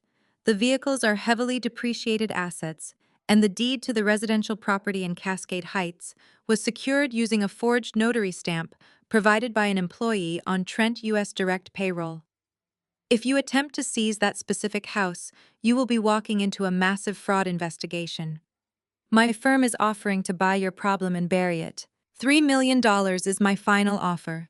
You have 60 seconds to decide before I disconnect and leave you holding $12 million of highly toxic radioactive debt. They took the deal in 45 seconds. By the time the digital ink dried on the transfer agreements, I was officially the owner of every single financial chain wrapped around Trent U.S. neck.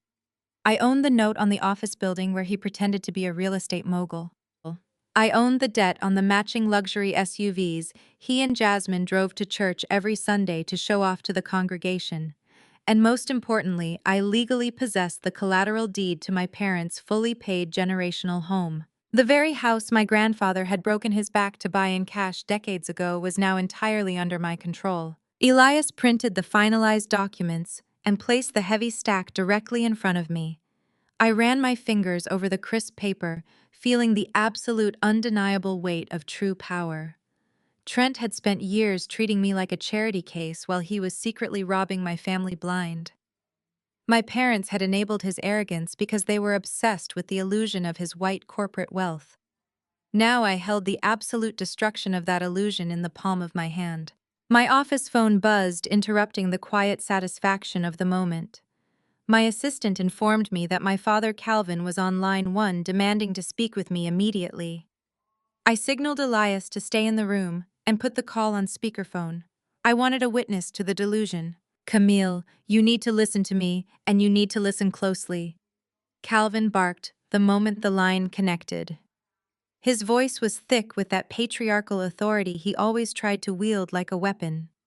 "I just received a very disturbing phone call from one of the deacons at our church. He works at a local bank and mentioned a rumor that your consulting business is trying to interfere with Trent U.S. commercial lenders. I do not know what kind of vindictive game you think you are playing, but you will stop immediately." I leaned back in my chair, exchanging a quick glance with Elias. "How interesting, Dad," I replied smoothly.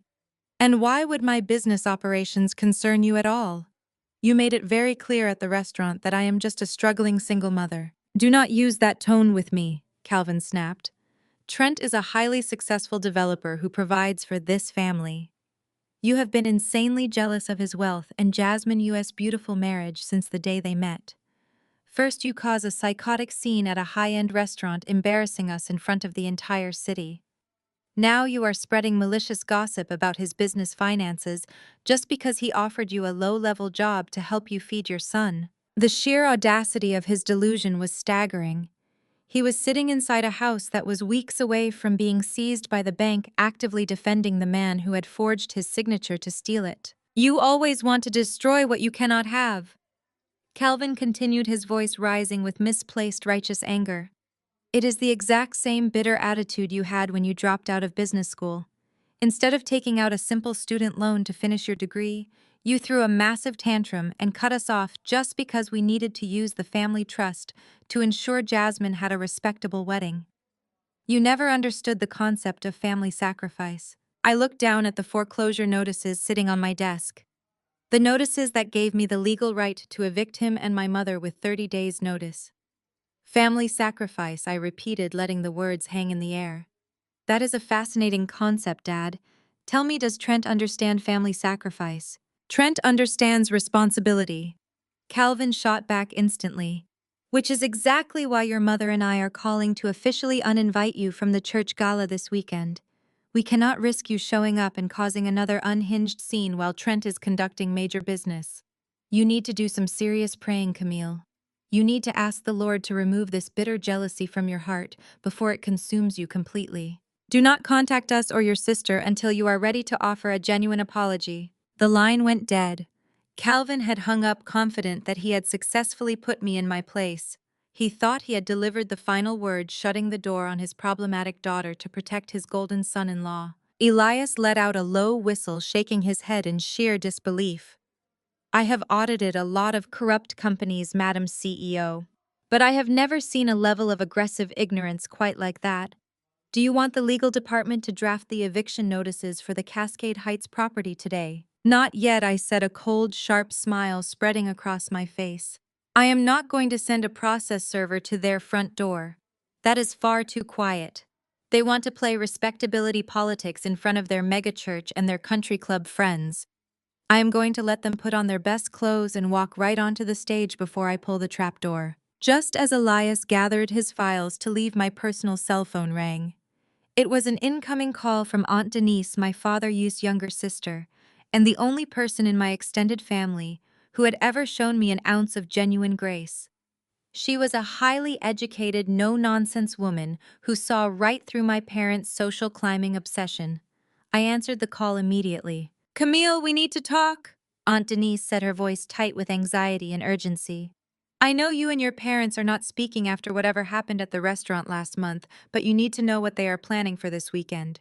It is incredibly malicious." I picked up my gold pen, spinning it slowly between my fingers. "I am listening, Auntie." "Calvin and Trent have organized a massive event at the Buckhead Country Club for this Saturday night," she explained, speaking quickly, as if someone might overhear her. "They are calling it the Family and Faith Business Gala. Trent is using the event to publicly announce a $1 million community investment fund. He promised to heavily finance the church U.S. new youth center, which is going to guarantee your dad U.S. promotion to head elder on the church board next month." I scoffed quietly. $1 million investment fund from a man who was $12 million in the hole and bouncing credit cards at dinner. Trent was doubling down on his massive fraud, desperately trying to secure his social standing and funnel more stolen money before the financial floor completely collapsed beneath him. "That is not the worst part," Aunt Denise continued, lowering her voice even further. "Brenda and Jasmine have specifically invited your biggest local competitors in the financial consulting industry to this gala. They are going to use the event to publicly smear your name in front of Atlanta U.S. elite. Brenda has prepared a whole tearful speech about how they are creating this community fund because they could not save their estranged, mentally unstable daughter from financial ruin. They are going to use your supposed downfall to make Trent look like a wealthy, charitable savior. They want to destroy your professional reputation so nobody will ever hire you again." I stopped spinning the pen. The calculated sheer malice of their plans settled heavily over my shoulders. They were not content with just gossiping in the church pews or kicking my son out of a restaurant. They wanted to execute my character in front of my corporate peers. They wanted to destroy my livelihood to elevate the white man who was secretly driving their entire family into catastrophic bankruptcy. "Thank you for telling me, Auntie," I said, my voice dropping to a dangerous, deadly whisper. "Camille, please do not do anything rash," Aunt Denise warned, her tone filled with genuine concern. "They have half the city council and the entire church leadership attending this dinner. Trent is putting on a massive show of wealth and power. You cannot fight them in that room." I stood up from my desk, looking down at the foreclosure documents bearing Trent U.S. forged signatures and the deeds to every single asset he falsely claimed to own.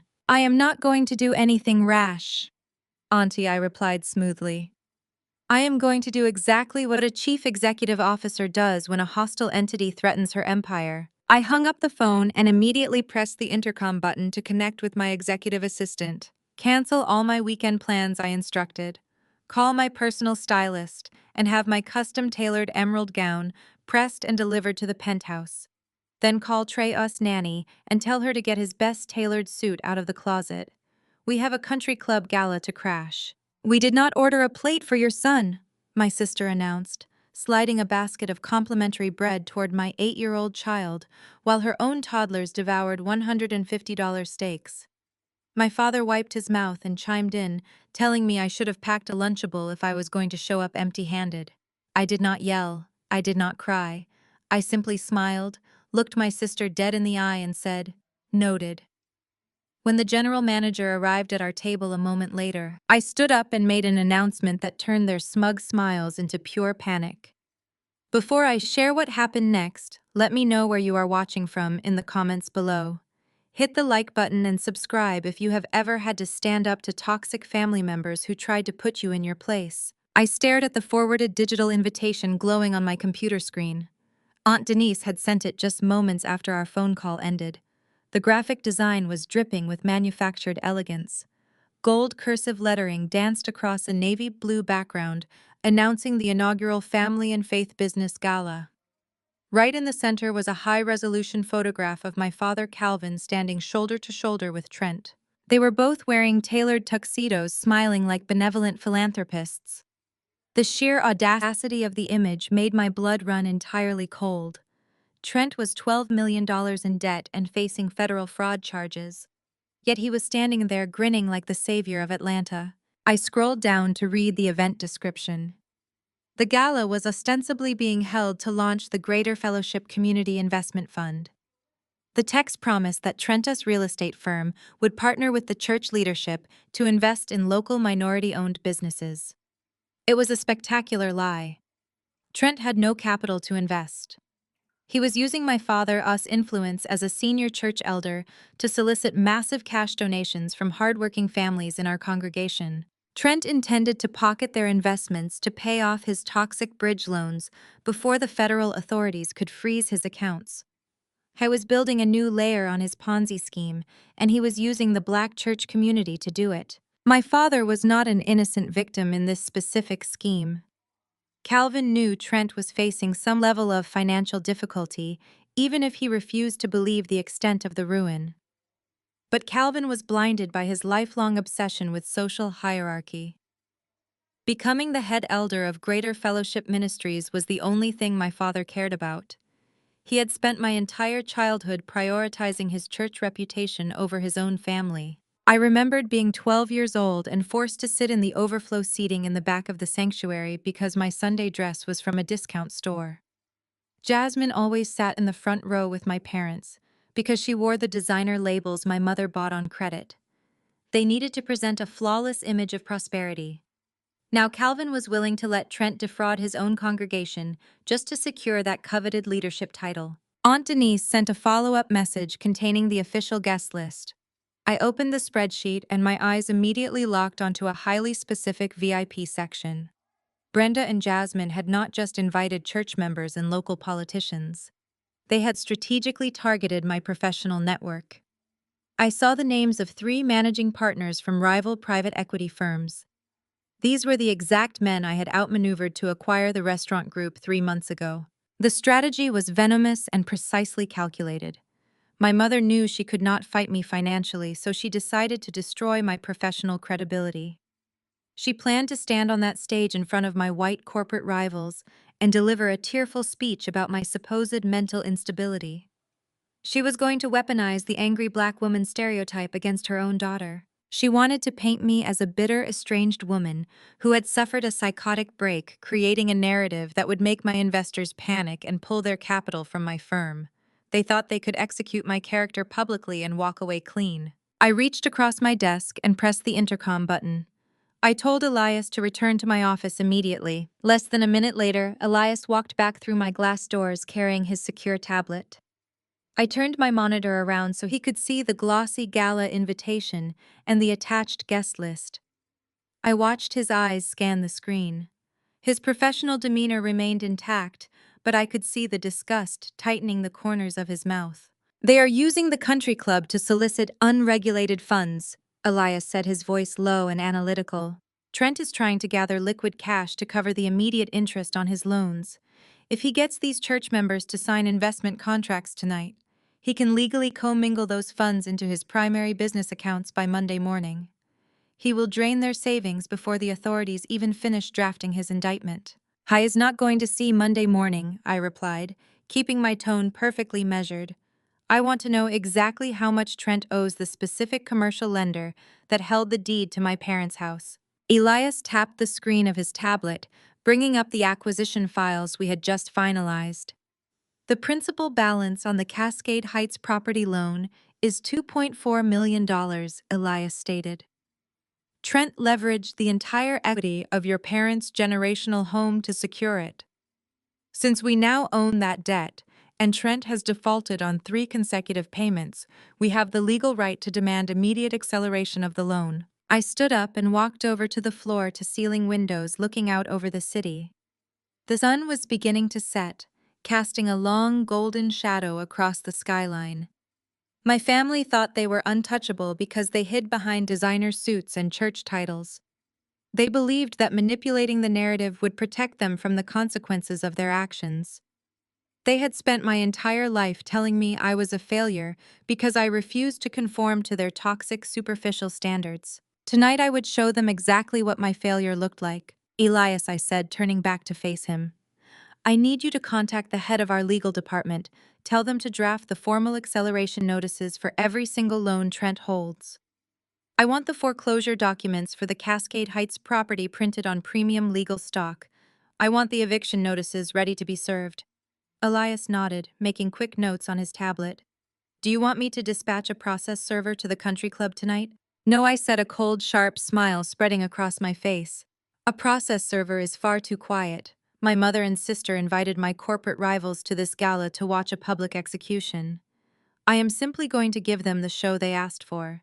I am going to serve those documents myself." I walked back to my desk and picked up the printed dossier containing Trent U.S. financial crimes. The evidence of his embezzlement, his forged notary stamps, and his massive debt was all contained within these pages. This was not just about getting revenge for the humiliation at the restaurant. This was about protecting an entire community of hardworking people from being robbed blind by a man who viewed them as nothing more than a convenient ATM. Trent thought his white privilege and his corporate jargon made him the smartest man in the room. He thought he could use my father's desperation for a church title to mask a multi-million-dollar fraud scheme. He thought he could steal from my family and then smile in their faces while they thanked him for his generosity. "Get the legal team moving," I instructed Elias. "I also want you to contact our security liaison. I need 2 of our best executive protection agents ready to accompany me to the Buckhead Country Club. If Jasmine tries to use the country club security to have me removed, I want my own personnel there to handle the interference." "Consider it done," Madam CEO Elias said, a rare smile breaking through his serious demeanor. "Shall I also prepare a summary sheet of Trent U.S. fraudulent activities for distribution?" "Just prepare the primary documents," I replied. "I do not need a summary sheet. I am going to project his entire financial ruin onto the main screens behind their podium." Elias left the office to mobilize the legal and security teams. I remained standing behind my desk, the quiet hum of the building echoing around me. I had spent years walking away from conflict, choosing to build my empire in silence rather than engage in their petty dramas. I had allowed them to tell their lies and paint their false pictures because their opinions did not pay my bills. But they had crossed a line that could not be uncrossed. They had starved my son to protect an illusion, and now they were attempting to destroy my livelihood to feed their egos. I picked up my personal cell phone and dialed the number for Trey U.S. nanny. She answered on the second ring, the sounds of my son playing video games echoing in the background. "Get Trey showered and dressed," I told her, keeping my voice warm but firm. "Put him in the custom navy blue suit we bought for his piano recital. We are going to a party tonight." I hung up the phone and looked out the window one last time. The sky had turned a deep, bruising purple. My family wanted to put on a show of faith in business. I was going to bring them the absolute, unvarnished truth. I gathered the heavy legal folders from my desk, my hands perfectly steady. The scapegoat was coming home, and she was bringing the fire with her. I sat at the head of my boardroom table, surrounded by the sharpest legal minds in Atlanta. The room was perfectly silent, except for the crisp sound of pages turning. My lead counsel slid the final stack of documents toward me. The foreclosure notices for the Cascade Heights property were printed on heavy premium legal stock. I picked up my gold pen and signed my name with a steady hand, transferring absolute ownership of the home my parents had leveraged for Trent U.S. failing illusion. Every stroke of my pen felt like a physical severing of the toxic ties that had bound me for 33 years. We compiled a massive dossier of Trent U.S. financial crimes detailing every embezzled dollar, every forged signature, and every fraudulent loan application he had submitted to maintain his country club lifestyle. I did not just want to seize his assets and leave him destitute. I wanted him in handcuffs facing the full weight of the federal justice system. I instructed my head of security to coordinate directly with the federal authorities who were already circling Trent for wire fraud. They had been building a case against his real estate firm for months, but my forensic accountants had just handed them the final nail in the coffin. We arranged for federal agents to be stationed discreetly near the perimeter of the Buckhead Country Club, blocking every possible exit. The trap was set perfectly. Trent was about to walk onto a grand stage built entirely on stolen money, completely unaware that the floorboards had already been removed. I left the office and headed straight to my penthouse to prepare for the evening. This was not just a dinner party or a simple social gathering. This was a corporate execution, and I needed to dress the part of the executioner. I called for Trey U.S. Nanny and had him dressed in a custom-tailored navy blue suit that perfectly matched his confident, bright smile. He looked like a young prince entirely unaware of the chaos his mother was about to unleash, but knowing deep in his bones that he was safe and fiercely loved.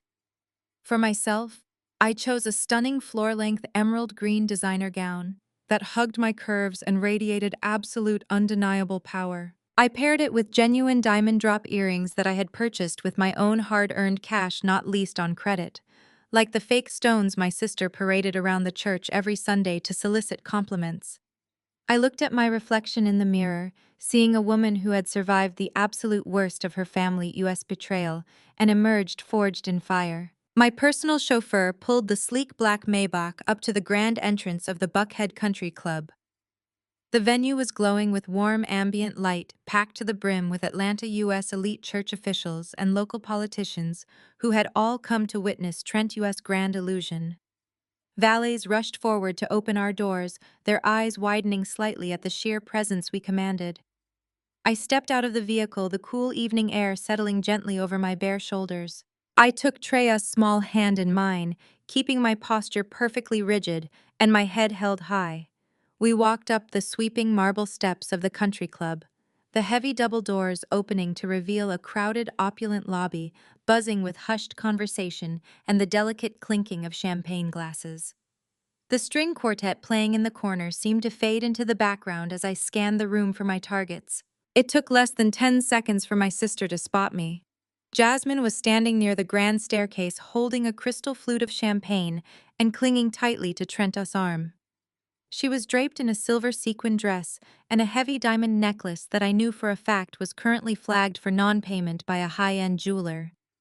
The moment her eyes locked onto me, her fake practice smile vanished completely. The color drained from her face, replaced instantly by a twisted mask of fury and panic. She set her glass down on a passing waiter's tray with a loud clatter and marched directly toward me, her heels clicking aggressively against the marble floor. "What are you doing here?" Jasmine hissed, stepping directly into my path to block me from entering the main ballroom. Her voice was a harsh, venomous whisper, desperate to avoid causing a scene, but furious at my sudden presence. "You were explicitly uninvited. This is a highly exclusive business gala, Camille.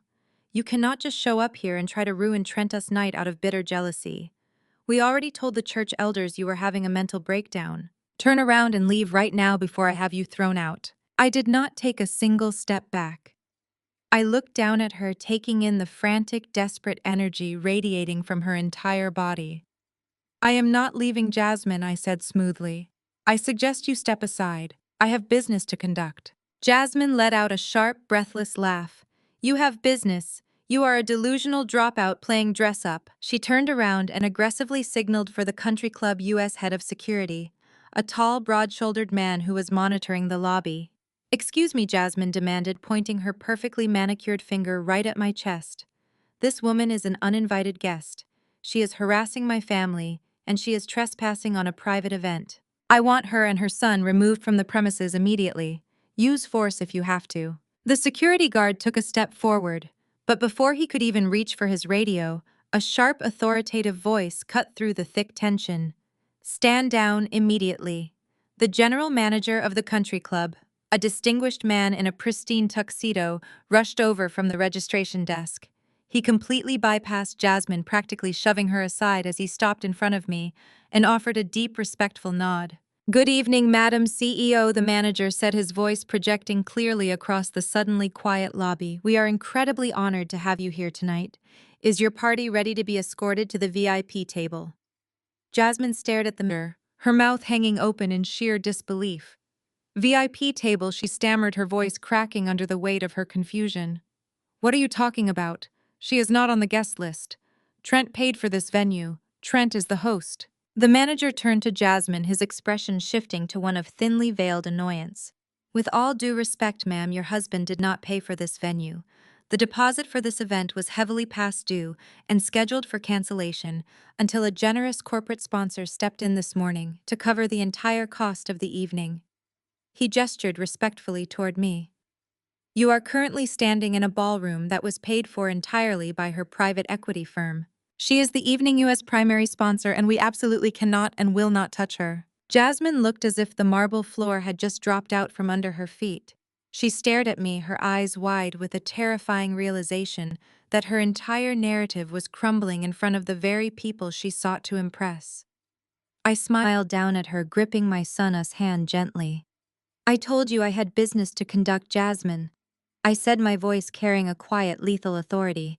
Now be a good hostess and show me to my seat. I guided my son through the towering brass doors of the main ballroom, feeling the heavy gaze of 300 people shift entirely in my direction. The Buckhead Country Club had been transformed into an opulent display of manufactured success. Massive crystal chandeliers cast a warm golden glow over dozens of round tables draped in navy blue silk. Elaborate floral arrangements of white hydrangeas and gold-painted branches sat at the center of every table. It was a perfectly staged production, entirely designed to mask the suffocating stench of financial ruin. Jasmine trailed several paces behind me, her previous arrogance completely shattered by the general manager U.S. revelation in the lobby. She kept her head down, clutching her unpaid diamond necklace as if someone might snatch it right off her throat. I walked with the slow, deliberate pacing of a woman who owned the ground she stood on, leading Trey directly to the primary VIP table situated front and center, mere feet from the main stage. My parents, Calvin and Brenda, were already seated. They were radiating absolute pride, soaking up the admiring glances of their church friends and local politicians. When Calvin turned and saw me pulling out a chair for my son, his smug smile instantly vanished. The color drained from his face, replaced by a deep, dark flush of immediate anger. He leaned across the table, his voice dropping to a harsh, venomous whisper so the neighboring tables would not hear. "Camille, what on earth are you doing here?" Calvin hissed, his eyes darting around the room in pure panic. "You were explicitly told to stay away. You are not going to ruin this night for Trent. He is about to announce a $1 million fund for the church. Security is going to drag you out of here in handcuffs if you do not turn around right now." I sat down gracefully, smoothing the emerald fabric of my gown over my knees. I looked my father dead in the eye and picked up the gold-embossed menu sitting on my charger plate. "I am not going anywhere, Dad," I replied, my voice smooth as glass. "I suggest you enjoy the evening. In fact, you should take a good look at the bottom of that menu you are holding." Calvin frowned, snatching up his own menu. Printed in elegant gold foil at the very bottom were the words, "Generously sponsored by the Camille Holdings Equity Group." His hands began to shake. He looked from the menu to my face, his mind struggling to process the impossible reality that his scapegoat daughter had just financed the most important night of his social life. Before he could utter another word, the room lights dimmed and a spotlight hit the center of the stage. The head pastor of Greater Fellowship Ministries stepped up to the acrylic podium, tapping the microphone to silence the crowd. "Welcome, brothers and sisters," the pastor boomed, his voice echoing through the massive ballroom. "Tonight, we are gathered to celebrate faith, family, and the power of giving back to our community. We are incredibly blessed to have a man with us who understands the value of investment, both spiritual and financial. Please put your hands together for our keynote speaker and the founder of this new community initiative, Trent." The room erupted in thunderous applause. My parents clapped harder than anyone else, their faces glowing with absolute blinding pride. Jasmine took her seat at our table, refusing to look in my direction, her entire body rigid with terrified anticipation. Trent walked onto the stage from the side wings. He was wearing a custom-tailored tuxedo, flashing his signature arrogant smile at the audience. But I could see the subtle telltale signs of a man drowning in his own lies. A thin sheen of sweat coated his forehead, catching the glare of the spotlight. His hands gripped the edges of the podium a little too tightly. He looked down at the VIP table, his eyes locking onto mine for a fraction of a second, and I saw genuine, unadulterated fear flash across his pale face. "Thank you, Trent," began his voice surprisingly steady, despite his internal panic. He was a professional con artist, after all. "Family is the cornerstone of everything we do. When I look out at this room, I see a community ready to build generational wealth together. That is why my firm is committing $1 million to launch this new investment fund. We are going to build the new youth center, and we are going to empower local businesses to reach new heights. The crowd cheered again. Calvin nodded sagely, already picturing his name engraved on a plaque at the new church building. I did not wait for the applause to die down. I stood up from my chair, my emerald gown sweeping the floor, and I began walking calmly and deliberately up the side steps of the stage. The murmurs started immediately. The audience shifted in their seats, exchanging confused glances. Trent stopped mid-sentence, his mouth hanging slightly open as he watched me approach. He tried to force a condescending chuckle, attempting to spin the narrative before I could even reach him. "Well, folks," Trent said into the microphone, his voice straining to sound lighthearted.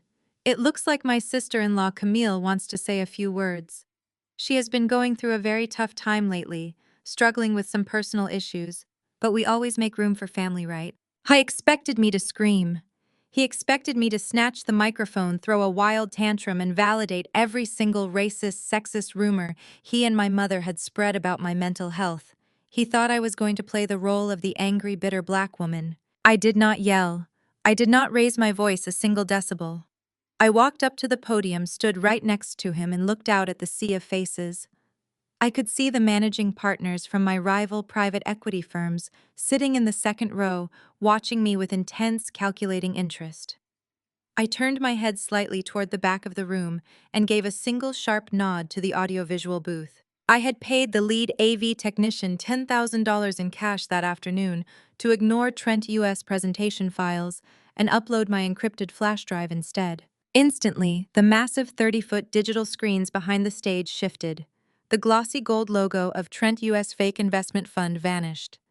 In its place, a massive, highly detailed financial spreadsheet illuminated the entire ballroom in stark, unforgiving light. The numbers were massive, and the deficit columns were highlighted in a glowing, undeniable red. Trent turned around to look at the screens. The color drained completely from his face, leaving him looking like a ghost trapped in a tuxedo. "Good evening, everyone," I said, leaning smoothly into the microphone. "My name is Camille, and I am the Chief Executive Officer of the private equity firm that currently owns every single asset this man is standing on. Trent is not investing $1 million into this community tonight. In fact, Trent does not have a single dollar to his name." The entire ballroom fell into a dead, absolute silence. You could hear a pin drop in the carpeted room. What you are looking at on these screens are the actual verified financial records of his real estate investment firm. I projected my voice, cutting through the silence like a diamond blade. Trent is currently $12 million in debt. He has defaulted on 3 consecutive commercial loans. His company is entirely bankrupt, and he has been actively embezzling client funds to maintain his country club membership and lease his luxury vehicles. He organized this gala tonight to solicit your hard-earned money so he could illegally funnel it into his own failing accounts before the federal authorities freeze his assets. A collective, horrified gasp ripped through the audience. The church elders sitting near the front row began whispering frantically to each other. The rival corporate executives in the second row sat up perfectly straight, their eyes glued to the financial proof verifying everything I said. Trent lunged toward the microphone, his face twisted in desperate rage. "She is lying," he shouted, his voice cracking. "Turn those screens off. She forged those documents. She is insane." I sidestepped his clumsy grab for the mic and pulled a heavy certified legal folder from beneath my arm. "I am not lying, Trent," I said calmly. "And I brought the receipts." I turned away from the crowd and looked directly down at the VIP table. Calvin and Brenda were frozen in their seats. My mother had both hands clamped over her mouth, her eyes wide with sheer terror. My father looked as if the air had been physically knocked out of his lungs. "Mom, Dad," I said, addressing them through the sound system, so every single person in their high society circle could hear the absolute truth of their betrayal. 3 weeks ago, you sat in a 5-star restaurant and watched this man force my 8-year-old son to drink tap water and eat free bread. You let your own grandson starve because you wanted to worship Trent's wallet. You told me I was a failure because I did not cater to his fragile ego. You sacrificed my business school tuition to buy Jasmine a seat at his table. Brenda began to shake, tears ruining her immaculate makeup. Calvin tried to stand up, but his legs seemed to give out beneath him. I hope you packed a bag tonight, Dad. I continued, my voice stripped of any remaining sympathy. Because your golden son-in-law did not just steal from his corporate clients, he stole from you. Trent forged your signatures and put your fully paid generational family home in Cascade Heights up as collateral for his toxic bridge loans. He legally handed your house over to a commercial bank to cover his gambling debts. Calvin let out a choked, strangled sound. He grabbed his chest, looking at Trent with an expression of pure, unadulterated horror. You put my house up, Calvin rasped, his voice barely carrying to the stage. You forged my name on a deed. Trent backed away from the podium, his hands raised defensively, shaking his head. Calvin, I can explain. It was just a temporary hold. I was going to pay it back. I just needed the liquidity to close another deal. But you did not pay it back, I interrupted, delivering the final fatal blow. You defaulted. The bank drafted the foreclosure notices last week. But they did not serve them because they sold your $12 million debt portfolio to my private equity firm for pennies on the dollar. I looked down at my parents, feeling nothing but cold, absolute justice. My firm bought his debt, which means my firm now legally owns his company, his leased cars, his office building, and your house in Cascade Heights.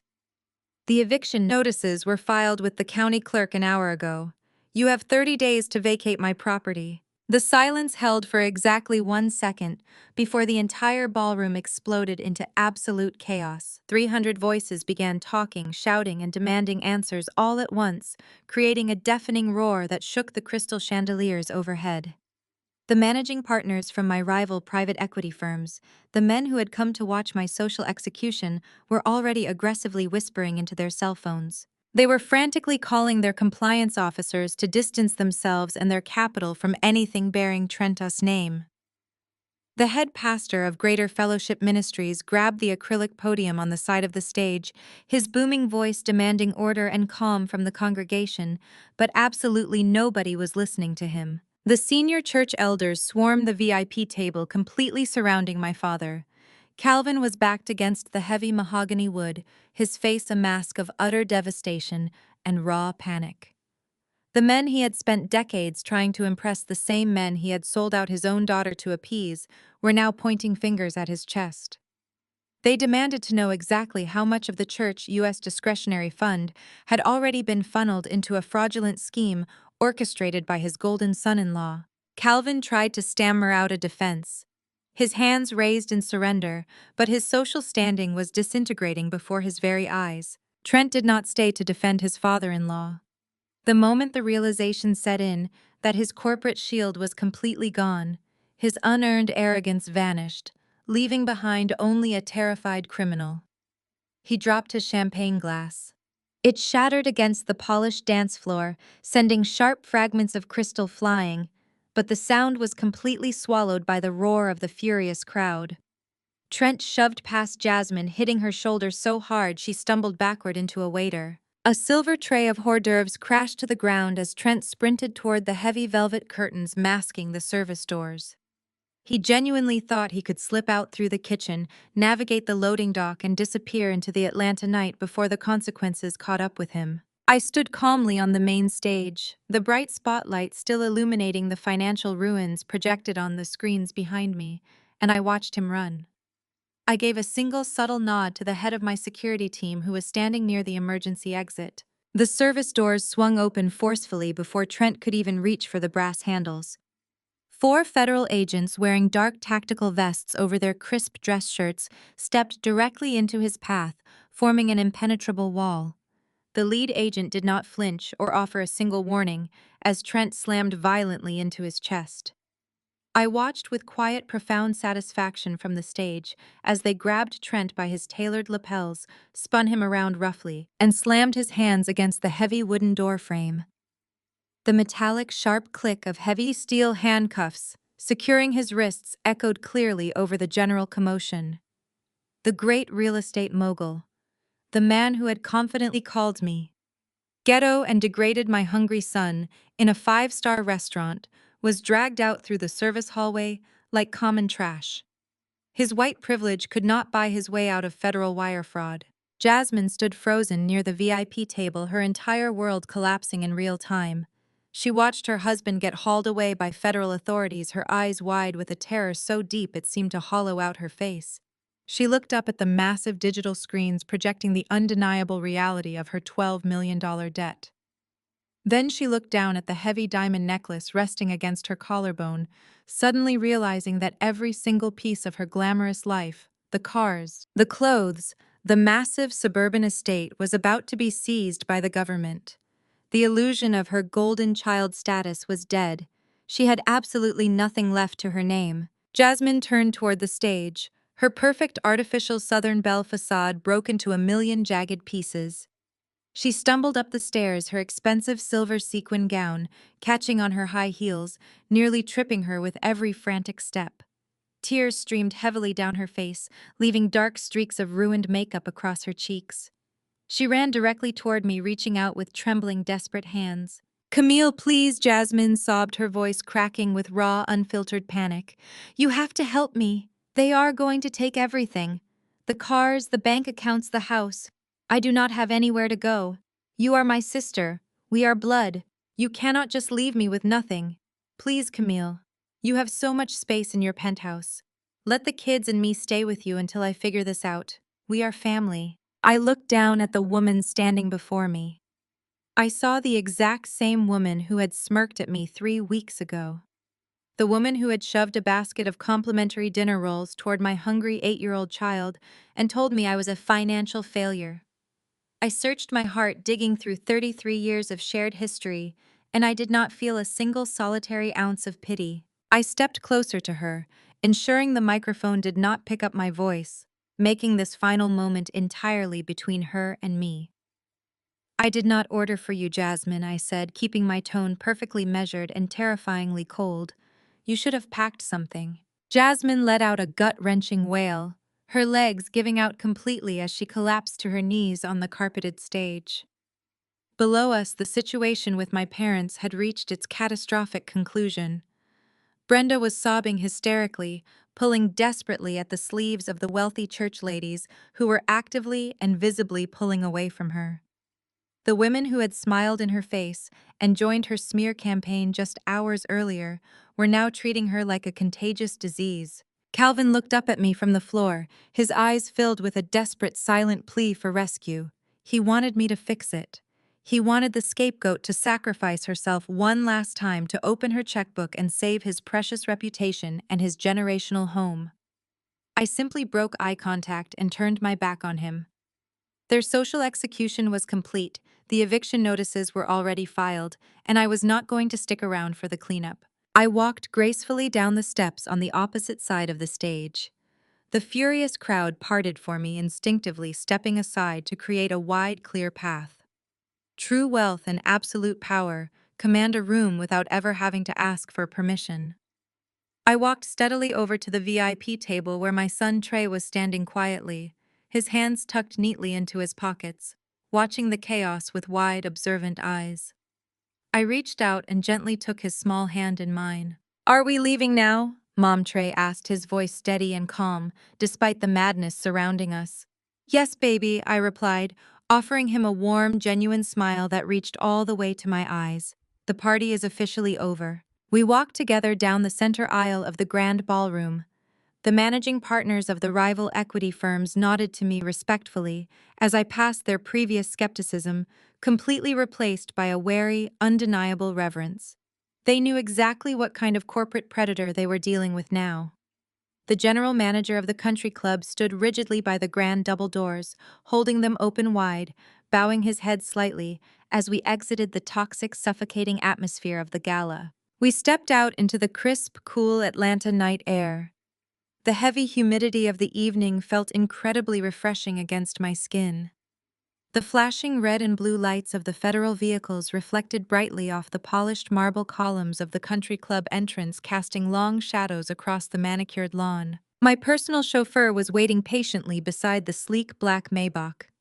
He opened the heavy rear door for us without a word. I helped Trey into his premium leather seat before smoothly sliding in beside him. The heavy door closed with a solid, comforting thud, shutting out the noise, the flashing lights, and the screaming completely. The luxury car pulled away smoothly, gliding effortlessly down the long tree-lined driveway, leaving the burning wreckage of my family, U.S. fraudulent empire far behind us in the rearview mirror. Trey looked out the tinted window for a moment before turning to face me. He reached over and wrapped his small arms around my waist, resting his head comfortably against my side. I hugged him back tightly, resting my chin on the top of his head, breathing in the scent of his shampoo. I looked at our reflection in the darkened glass of the window, as city lights blurred past us. The woman staring back at me was no longer the bruised, dismissed daughter, desperate for a conditional love that was never going to come. She was a titan. The brutal cycle of generational abuse and relentless microaggressions that had suffocated my spirit for decades ended permanently tonight in the back of this car. The scapegoat had not just survived the fire. She had bought the matches, struck the flint, and walked away completely unburned. Justice was not just served. It was absolute perfection. Family is not always defined by blood, and your worth is never determined by those who refuse to see it. Sometimes the most profound growth comes from the most painful rejections. When toxic relatives try to break you down, the greatest revenge is building an untouchable empire in silence. You do not have to shrink yourself to fit at a table where you were never respected. Have you ever had to walk away from toxic family to protect your peace? Share your story in the comments below. And please hit that like button, then subscribe for more empowering stories today.